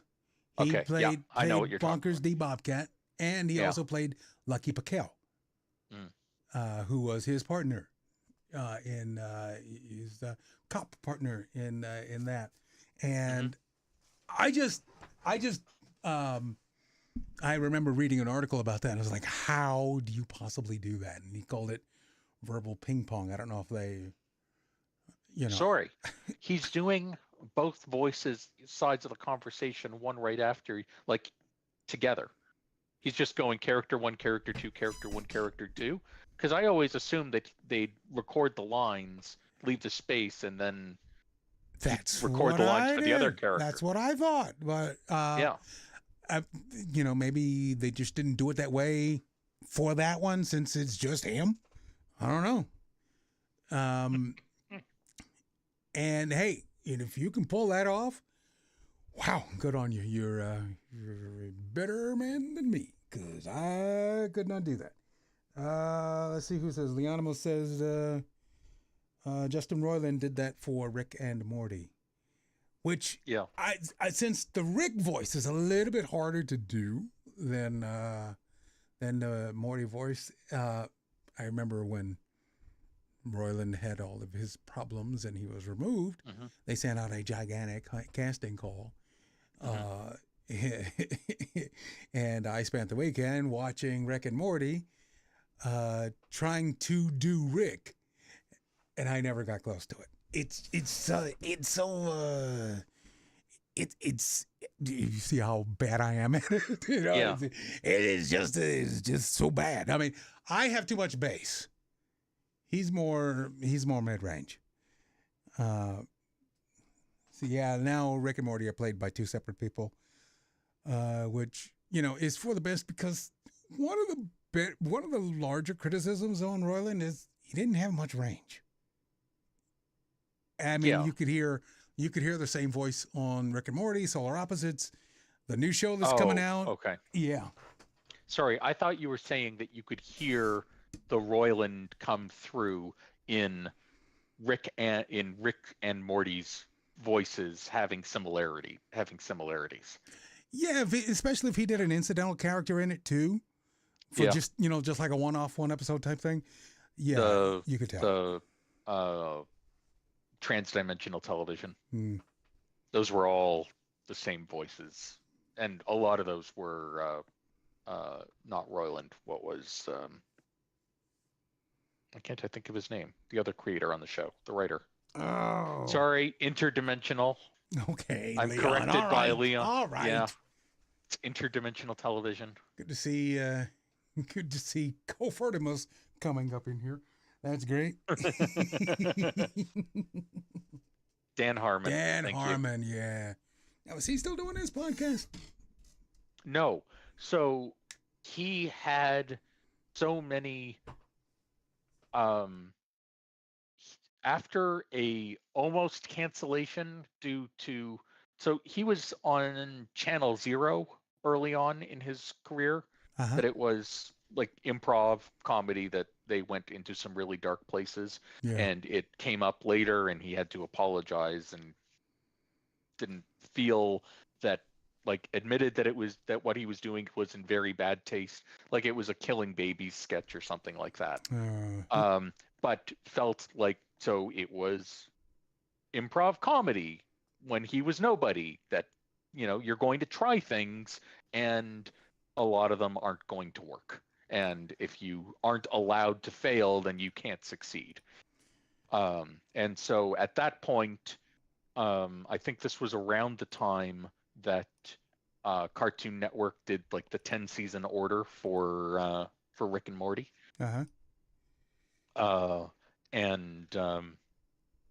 So basically he said being able to tweet and do the podcast and be like, he couldn't do the podcast and be reserved enough that he wasn't going to say something that wasn't going to piss people off, and he needed to protect the productions. And so my understanding is that he got off all of social media at that point, that it was Smart just man. Yeah. But I think that he did get on and get off and get on and get off a couple of times for it, because I mean, it's addictive.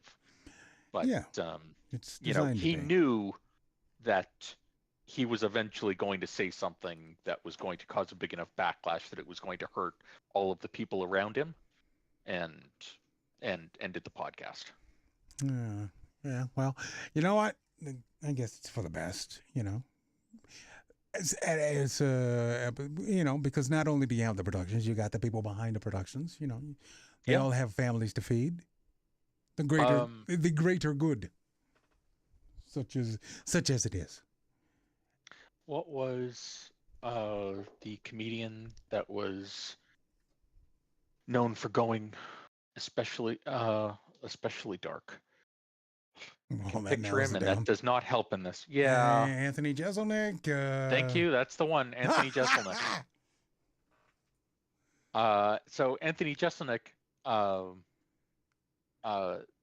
his show, had a 2-season show, the Jeselnik Offensive. Yes, and it was offensive. Comedy Central, and it was offensive. Yes, it was. And has a bit in his stand-up now about that show getting canceled, and when he tweeted something, and so he tweeted something, got a call from an executive at the at Comedy Central and said, "We need you to remove that tweet. Yeah, it's so offensive that you cannot be on our air and tweeting like this. We need you to remove it." And he wanted to stand up and say, I don't care about the money. I'm fine. I can go back to touring. I don't care what you say. And like, we're going to have to cancel the show. And then everybody that works on the show is going to be out of a job too. Like, I am pro free speech and comedy is a safe space, but I cannot look at the cameraman for my show in the eye and say, "Sorry, you're out of a job, buddy, but I just had this sick tweet." Yeah, there's a point where you I have am to not a think about mod that. here, but thank you, mod. Sorry. Just in the chat, the bot. The bot had arrived. Oh, did It's something get gone. him? Oh, cool. Yeah. Yeah. So, once you get big enough that, you're an industry, you lose the freedom to do that, yeah. to be able to say whatever you want. So, you think After Midnight's going to run into that type thing?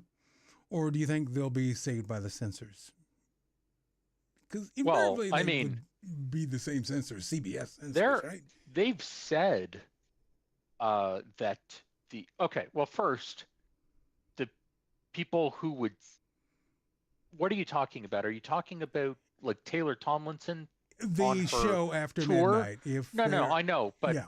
Like if Taylor said something that she got canceled for, right, would be different if one of the contestant comedians said something absolutely terrible on it.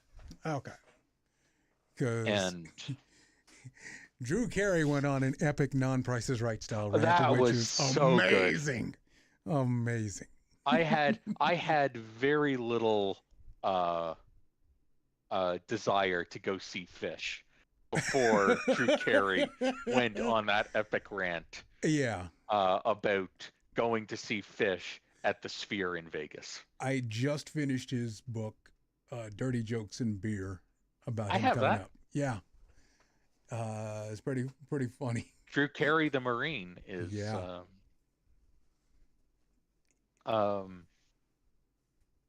I liked it. Yeah, it was a good book. And I still feel good about owning that one. Somewhere I have Tim Allen's book, which I think was Don't Stand Too Close to a Naked Man. Mm-hmm. I feel less good about that for his after some rants that he went on with Last Man Standing, his last sitcom, like most recent sitcom. Now, was that where is that at? Was that I heard it was on Fox, then it moved. No, I don't know where it is now. I thought that it was on one of the big three and then moved to Fox for its last couple of seasons. Okay, yeah, it was on ABC first. Then it went to Fox. I think it was on ABC for 5 seasons. Yeah. And then went to Fox for 6 and 7, and then ended with 7. Wow. And they wrapped it up. And the show died with him. However, Roseanne was kicked off her own show, and the show's still thriving. That's weird. Yeah, it moved from Roseanne to the Connors, and especially when the original Roseanne show was where what's his name? John Goodman's character died for the last season or 2 seasons. And then they brought the show back, and then Roseanne's character died, and John Goodman. I heard they had some good writers on there. I heard the writing was impeccable. It just never grabbed me. What's his name? Chuck Lorre came up on Roseanne. Okay. He was best known for 2.5 Men and The Big Bang Theory. True. By the way, how many more spin-offs are we going to get out of The Big Bang Theory? There's another one coming out. I know. Sheldon's brother having a baby. I mean, how is this relevant? And it isn't. What are we doing here? Hold on. Did we get? I'm trying to think of where this happened. If this has happened before. What? Where you got a spin-off of a spin-off. Oh yes, this has happened before. This has happened before. Not that often that you get the double spin-off. No, it's been years now. Chat room can check me on this, but if I'm remembering correctly, we had now it's gone. We had we had All in the Family give us the Jeffersons, right? And then we had Soap give us Maude.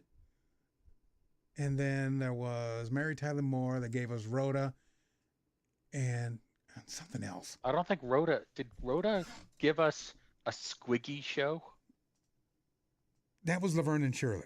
Laverne and Shirley gave us Squiggy. Didn't Frasier get a spinoff? And that's where I was thinking that we went to Cheers to Frasier to something else. But I can't think of what the show that came off of Frasier was, except for the Frasier reboot, and I wouldn't count reboots of the same show. No. As far as I can remember. It would be like if you had Niles and Daphne had a spin-off show. Yeah. That followed them, then that would be similar to. But if I'm not mistaken, weren't the CBS country shows in the same universe? The Petticoat Junction, Green Acres. What is that other one? The third one. The other.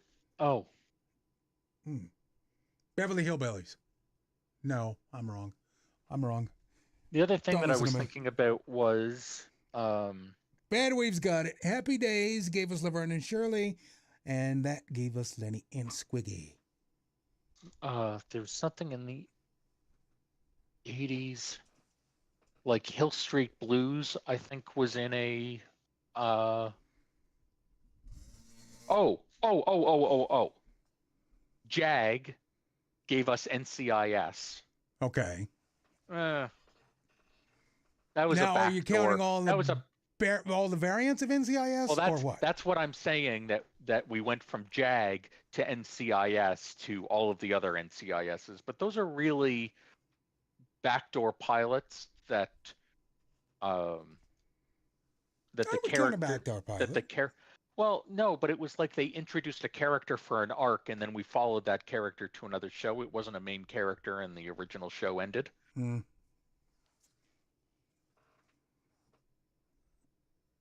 I'd still count it myself, but hey, that's me.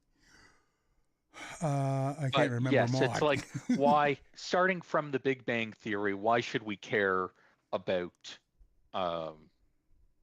the I mean, girlfriend? We're so far removed from the elements that made us care about the show in the first place. The girlfriend of the brother of, yeah. I've said I wanted to watch Young Sheldon. I have not made it to that yet. I've seen it every once in a while. It never got me enough that I wanted to know, the arc stories, but it never bothered me that, like, my parents would watch it ad nauseum, and I that I needed to ask them to change it. I didn't even watch all of Big Bang Theory. I watched all of Big Bang Theory. Oh, yeah. I remember Big Bang Theory being something that I was excited to see when, it was coming soon. Maybe TV just isn't like that anymore because there's too much. It's all on demand. Yeah. You can't really do appointment viewing for. The only thing you can do appointment viewing for is sports. Everything else lands on DVR 30. Yeah, even game shows. Message for you, son. Oh, look at there. Yeah. Ooh. I think we got us a top 10 list here. Ooh, try that.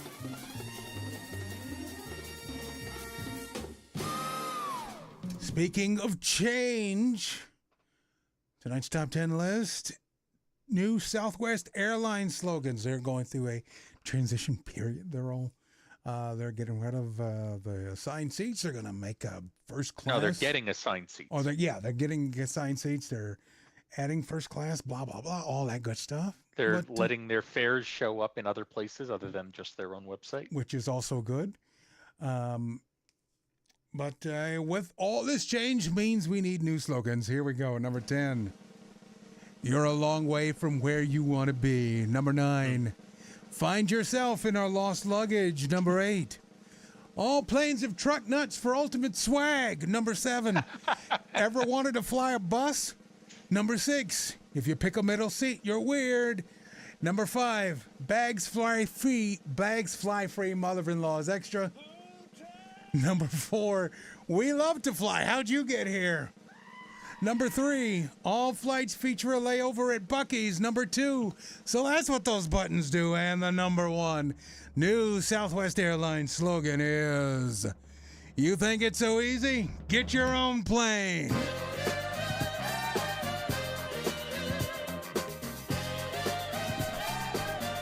Yeah, that's the way.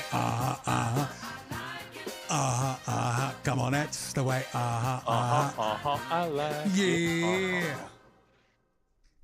If they don't sell assigned seats, then they can't sell pre-assigned seats and charge those fees. I'm sure there has to be a fee for that. Don't think none of this is going to come without a fee. But it'll be free with their credit card. Maybe they'll get into. Did Southwest ever do points? I don't know. Oh, Southwest is famous for it because they have you fly enough or spend enough on the credit card, you get the companion pass, which is buy one get one free for a year. Ooh.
Yeah, there you go.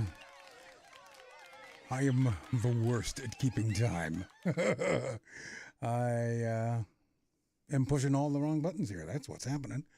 There you go. That would be me.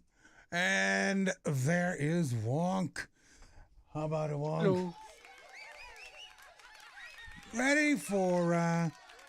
Ready to get some other stories in. Well, I read forward on some of these stories, and I got hungry at one of them. Oh no. Oh, we weren't even talking about the mayonnaise perfume. We have to skip that one. That one affects us here, because it's our quarterback and he loves the mayo. And which I would have expected people to be said, more yeah, of like let's go. a Minnesota Vikings thing, but no, you would think that, but no. Will Levis has famously said that he's all about mayo. Of course, who is it? The guy at the Chiefs, Patrick Mahomes. He's all about ketchup. He even puts it on steak, much to the chagrin of everybody there, even to you. Kidding. Yeah, but yeah, he loves it. It's not the tomato; it's the sugar. It's adding sugar to a steak. It is. I know. Okay. I know. Yeah, I know what you say. All right. And you probably say this.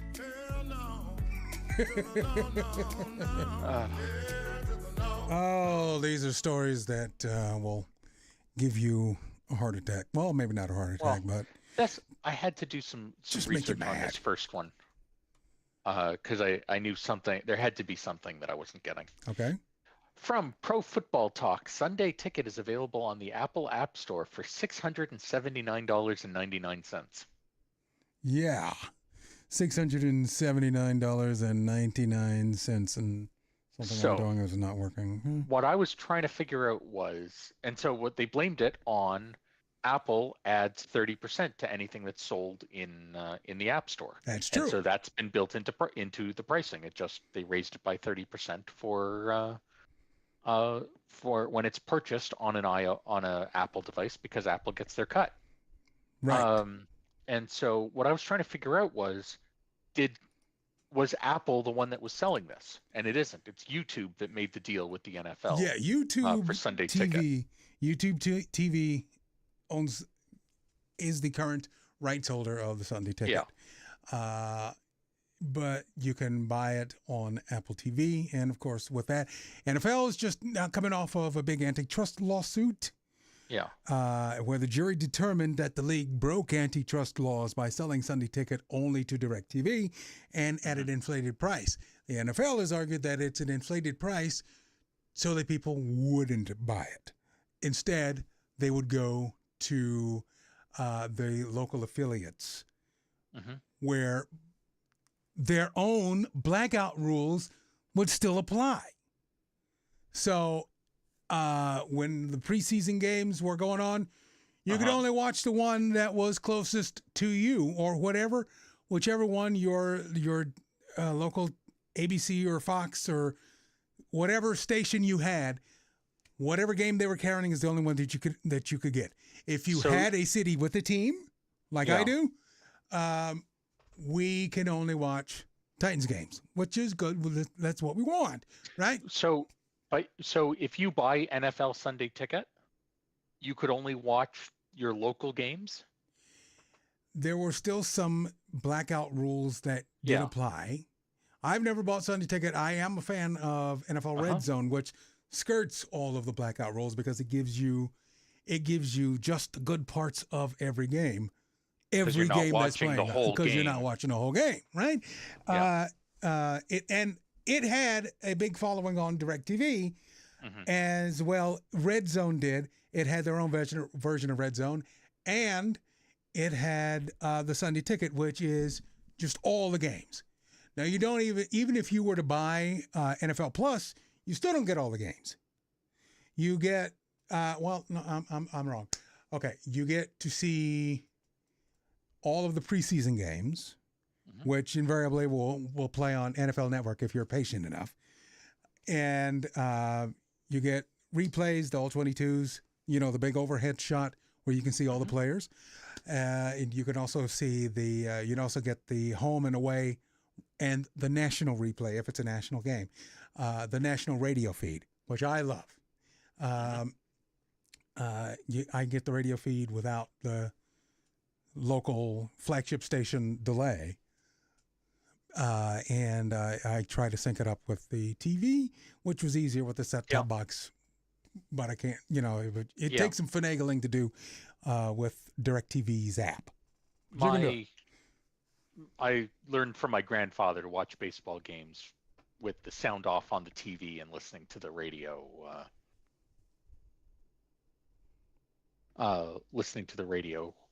Feed, just because the radio announcers were better than the TV announcers. Yes, because they were homers. They were paid by the team. Of course, they're going to rep their team and rep them hard. I love that. Got to have that.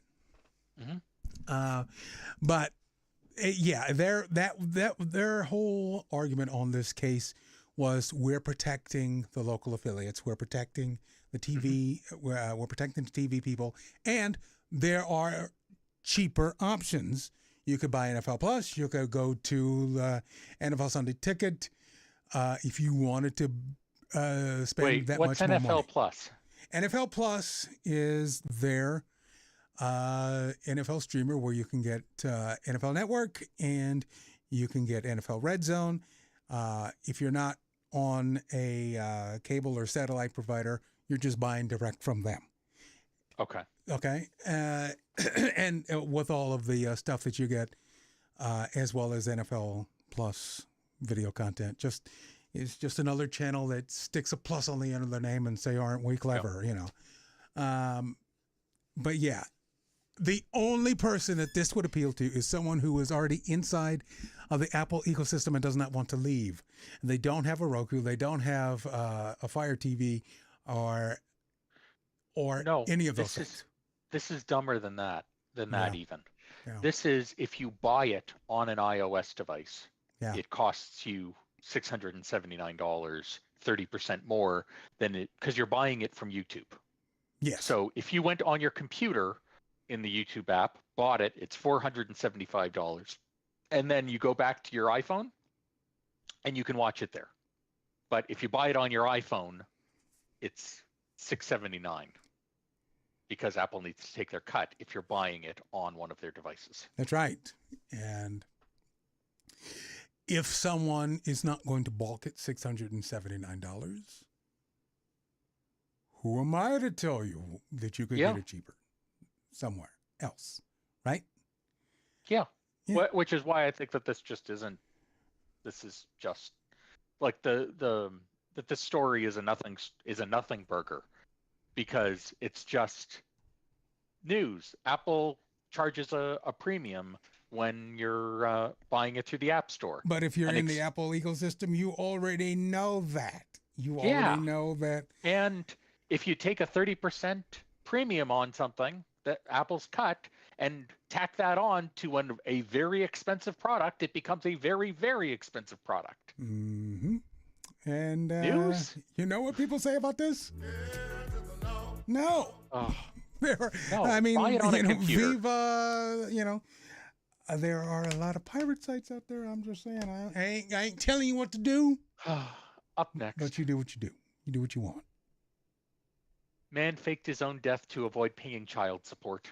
Ooh. A Kentucky man who faked his own death to avoid paying child support was sentenced to more than 6 years in prison Monday after he pled guilty. It says pleaded. Is it pleaded or pled? Anyway, it's one of them. Guilty to computer fraud and identity theft. He owed $116,000 in child support, and had to pay $80,000 in restitution to the Hawaii Department of Health and 2 private businesses for signing into their system and as a doctor and declaring himself as dead in Hawaii, that then filtered back to Kentucky. He also pled guilty to using the dark web to sell access to other death registry systems using credentials created under the identities of real people. So he thought he had something there. He thought he was going to do something. Yeah. faking your own death by logging into a computer system and as somebody who could declare, as a doctor that could declare you as dead, seems a lot easier than, you know, trying to replicate your dental records and then blowing up a car. True, but still, I mean, that's Didn't work. a lot of work, though. I mean, if you had just applied yourself, maybe you could have stayed together, right? I don't know. Next story. From the New York Post, model caught on camera leaving surprise in supermarket food. Quote, disgusting and unsanitary. Okay, this is just wrong. A British OnlyFans model has sparked outrage after posting videos of herself leaving her underwear among food at the supermarket and in other public settings. And if you can see on the screen, there's a photo of her doing it. How does this underwear not grab anybody that's just walking by? She's right in front of the meat counter back there. See that right there? I mean, okay. It's like I didn't put out that rump roast. I know what I'd like to think that I would do, that I would never actually, that, you know, she takes off her underwear and puts it in, and, you know, she's on, we have video of this because she's doing it for her Instagram feed for her OnlyFans. She calls it leaving a donation at the supermarket because clearly enough men have told her that her used underwear is worth money to them. And what I'd like to think that it'd do is to pick up the underwear. Like if I see her taking off her underwear and putting them in with the food, pick up the underwear, get her attention, and just, hey. No. I mean, again, we're putting in a lot of work here. Creep. Not a lot of payoff here. Oh, It's just a lot. She's putting it with food, and if we scroll down, she's done this before. She put her underwear on a gas pump. She's put she left her underwear as the tip at a restaurant. They're doing it in the IKEA, not the IKEA. Oh no. She left her underwear in the dispenser bin of vending machines before smiling at the camera and walking away. She left it on a boat. She left it on a goat. She left it with Sam I Am. Well, of course she did. But this right here. No. Be better. Nah. Be better. What are you doing? Okay. So... this is the story that made me hungry. Live shrimp attacks diner in wild video. Quote, he wasn't going out without a fight. So, a woman at a Chinese hot pot, or at a hot pot restaurant in China. They don't call it Chinese hot pot in China. I would imagine was eating a mantis shrimp, and at hot pot the food comes out raw, and then you put it into the boiling broth and cook it yourself. Yep. And then by the way, I took my parents to a Korean barbecue place one time, which is where they bring out the meat raw and you cook it on a grill on a propane grill at the table. And they were not impressed with with a restaurant that you had to cook your own food. No. No. Anyway, I get it. So I've been here. I loved it. The photos where the mantis shrimp got its pincers into her arm because it was not ready to be eaten. It must have been a very quick trip from the shrimp nets to the restaurant for it to still be alive. Fresh. It's fresh, man. When they say fresh, we mean fresh. Yeah. I also didn't know that mantis shrimp were edible. I mean, I guess it's a shrimp, but very raw and very salty, which is exactly what he was. TikTok users found her shrimp skewering highly amusing, with one writing, "Shrimp said you hurt me, I hurt you back." Yes. And they also interviewed the shrimp right after this. And you know what he said? No. I refuse to be eaten.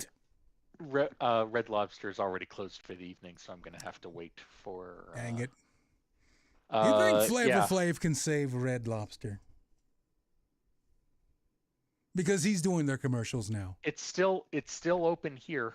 They closed a bunch of them, but the one near me was apparently unaffected, despite the fact that Red Lobster went bankrupt in both the U.S. and Canada.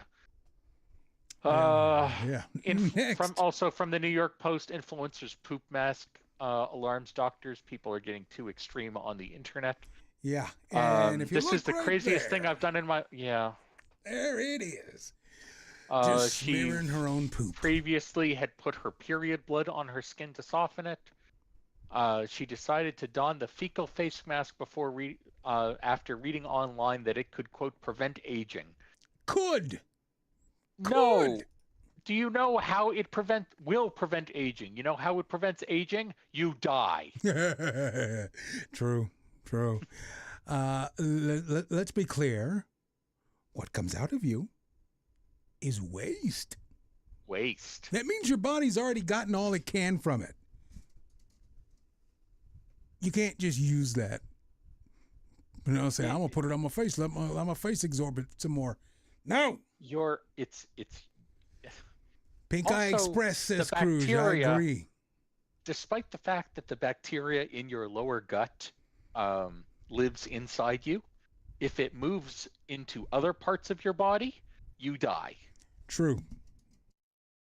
So don't help C. diff is a thing. Look it up. And by the way, I don't want to call anybody out, but the butt eaters out there, how are you doing this? Sorry, the what eaters? You know what I heard. You know what I said. Okay. I'm going to assume we're still on the poop train. Yes. You're smearing that area. Well, you might as well just go down there and kiss it for a bit. Wow. Oh, I've heard. okay. It's just skin. No, it ain't. There's stuff you can't see up in there. So, I've had this conversation with other people. You have. One person who has done it. Uh-huh. And I asked questions about it, and my theory was right. The reason why you do it is because it's saying, I will denigrate myself for your sexual pleasure. That it is dirty, and therefore, because I will do it, that is. Yeah. I don't care that they do an internal clean first, Poodle. I do not care. There's stuff you can't see in that area because that's what that area was meant to handle. I'm going to hit this again. No, you certainly don't take poop and smear it all over your face. What are we doing over here? Yeah. And you know what? That video is going to get more views than something that someone took a lot of time and effort to do. Which is why she did it. Yeah. Let's get the final one in here. Yeah. Sorry. There's more? Well, one more. HNR. Oh, yeah. No, I'm not doing this one. All right, then. Anyway, we'll do this one. I'll tell people what it is, but this is such it's not on screen, so no one knows. Dad locks dehydrated toddler in hot car so he could have sex with a prostitute. I'm done with it. Yeah, we're done. Yeah. Yeah, get out of here. Get out of here. Hell no.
The worst decisions, the best messed up, the best mashups, the best mess ups. I don't know. Heck. There we are. There should be some buttons being pushed now. There we go. Everybody is seen and heard from. Howdy, Poodle. It's good to see you. Hola. It's nice to know that you're continuing your bad choices. Oh, yeah. By bringing me back month after month. Got to. Please stop pushing my buttons. Yes. No, push the buttons, Jay. All right. Yeah. So what's not that lever? What's with Poodle today? So a couple things I wanted to weigh in on from the earlier in the show. So Wonk, you're currently using Myth TV? No. Oh, okay. I was kind of impressed because I remember Myth TV like going back to like 2003, 2004. Yep, I think that's what people were originally using, trying to basically create a DVR back in the early days of TiVo. And I was trying to do that around like 2010-ish because cable card never came to Canada. But we did have our cable boxes had the FireWire ports enabled. Yeah, because I remember a buddy of mine was like completely in on Myth TV. He had a server with multiple, so it'd be like ATI TV tuners. Yep. This is pre-AMD acquisition of ATI. I know. ATI All-in Wonder. Yep. The TV Wonder, the TV Wonder was just a standalone tuner, and then the All-in Wonder. I liked the All-in Wonder because it was a good graphics card and it had the tuner built in. Yep. So, like, even back on Windows XP, I could have TV window, or have my desktop as the TV with my internet on top. Active background, desktop. Love it. I miss the All-in Wonder. But yeah, because I remember the just madness because we didn't at the time 80 gig hard drive was huge. Yep. And that doesn't hold very many TV shows. He had like 6 dual tuners. Oh yeah. Trying to capture, so he could record 12 channels. And he just had this massive array of hard drives. It's like it just heated up the whole neighborhood. Paid $120 for a lifetime license for TiVo. I mean, yeah. So I had the Seaton Infinity TV with a cable card in it, and I built a Windows Media Center PC. I was to go along with it. Of cable card. Oh, you could do 6 channels at once. You could record six shows at once, and Windows Media Player for all of it, Windows Media Center for all of its faults, worked great. They couldn't because it had to, because it had Play Ready, which is their version of encryption and handshaking and all that jazz. As hardware progressed and we moved on to Windows 7, Windows 8, and all this and that, there were a lot of holdouts that just wouldn't upgrade, and for a while I was one of them, and it just dawned on me that I don't really want to fool with this anymore. Updating the guide, because they shut all that down as they were moving away and deprecating Windows Media Center. It just got to be too much for me. Yeah, I will say, Cody came up in the conversation, and I feel a sense of pride when I hear that Cody is still in use. Because for those that don't know, Cody was a name change for what was previously XBMC, Xbox Media Center, which, because it moved beyond the Xbox, so it didn't make sense calling it XBMC. But go back to 2003 when XBMC was kind of in development. I was part of that because that was a crowdsourced thing, and I did a lot of the UI organization. It's like people would add stuff, and then I'd go in and make it move stuff around so it actually made sense. That was my contribution. Cool. But yeah, so it was one of those things. That was when I was actively modding Xboxes. Because I figured out it was super easy. My buddy was a manager at CompUSA.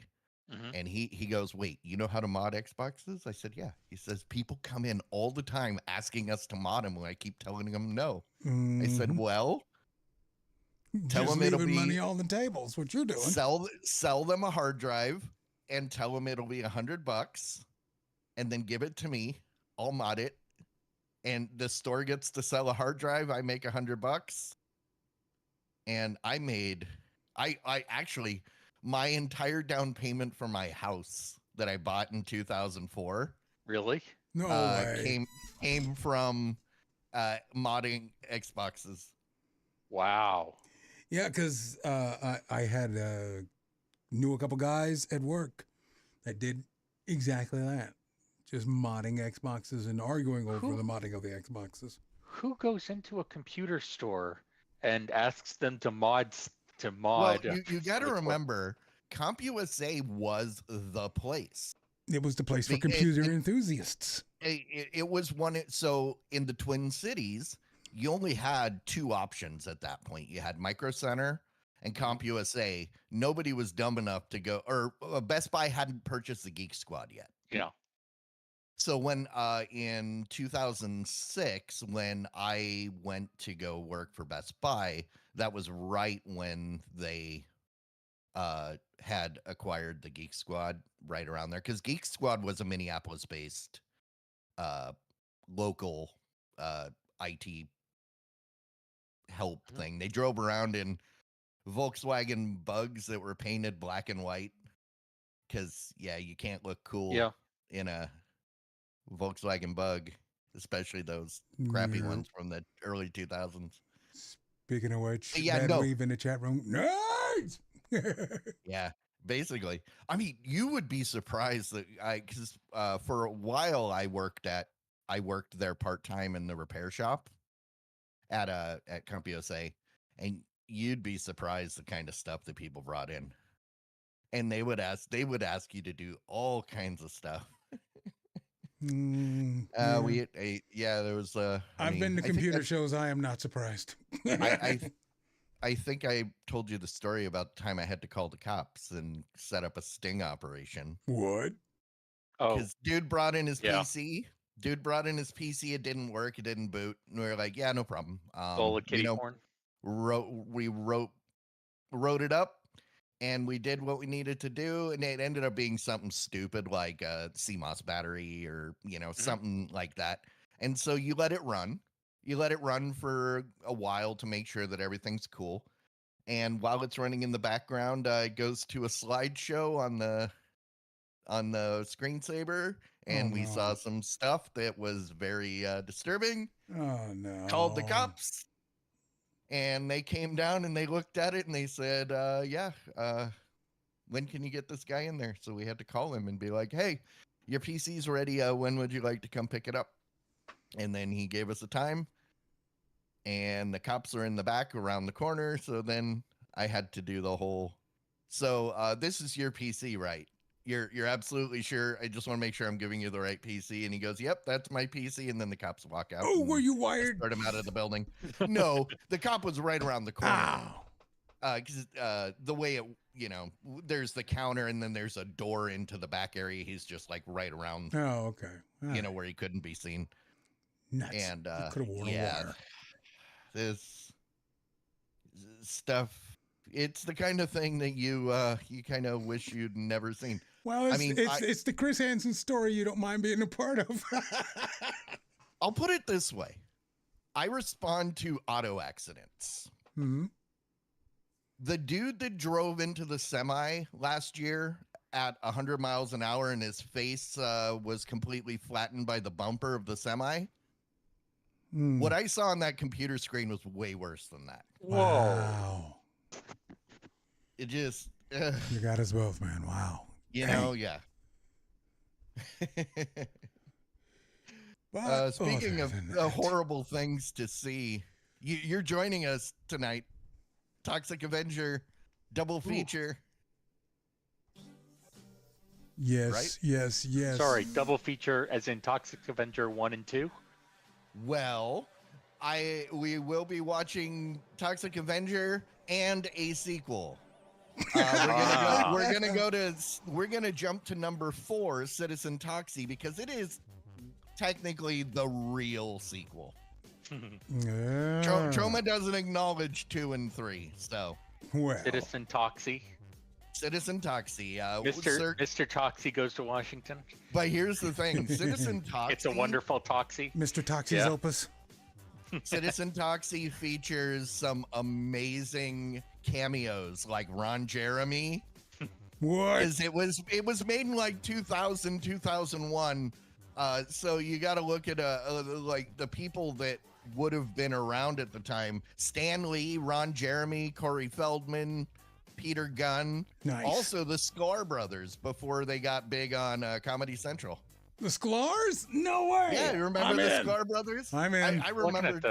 What was their sports? They had that Cheap sports Seats. show. Yeah. Yes, Loved Cheap it. Seats. This Loved is it. pre-Cheap Seats. So yeah, it's gonna be a good time. Nice. Lemmy, Eli Roth. Yep. Let's do that. Go to Hugh Diamond Hefner. Club on Discord and get on in that channel. We'll see ya. Big Voice J. That was a damn good show. Diamond Club hopes you have enjoyed this program. I'm sorry, my pager's going off. Did you guys hear it? You No, hear that in the background? did not. Okay, cool. Nope, didn't hear a thing. I hear all the static and people talking. There's something going on someplace, but I am not going, so because I am here. All right. So We're going thanks. to shut it down. Thanks, Poodle, Yep. as always. Yep. See y'all. Bye. See you over there.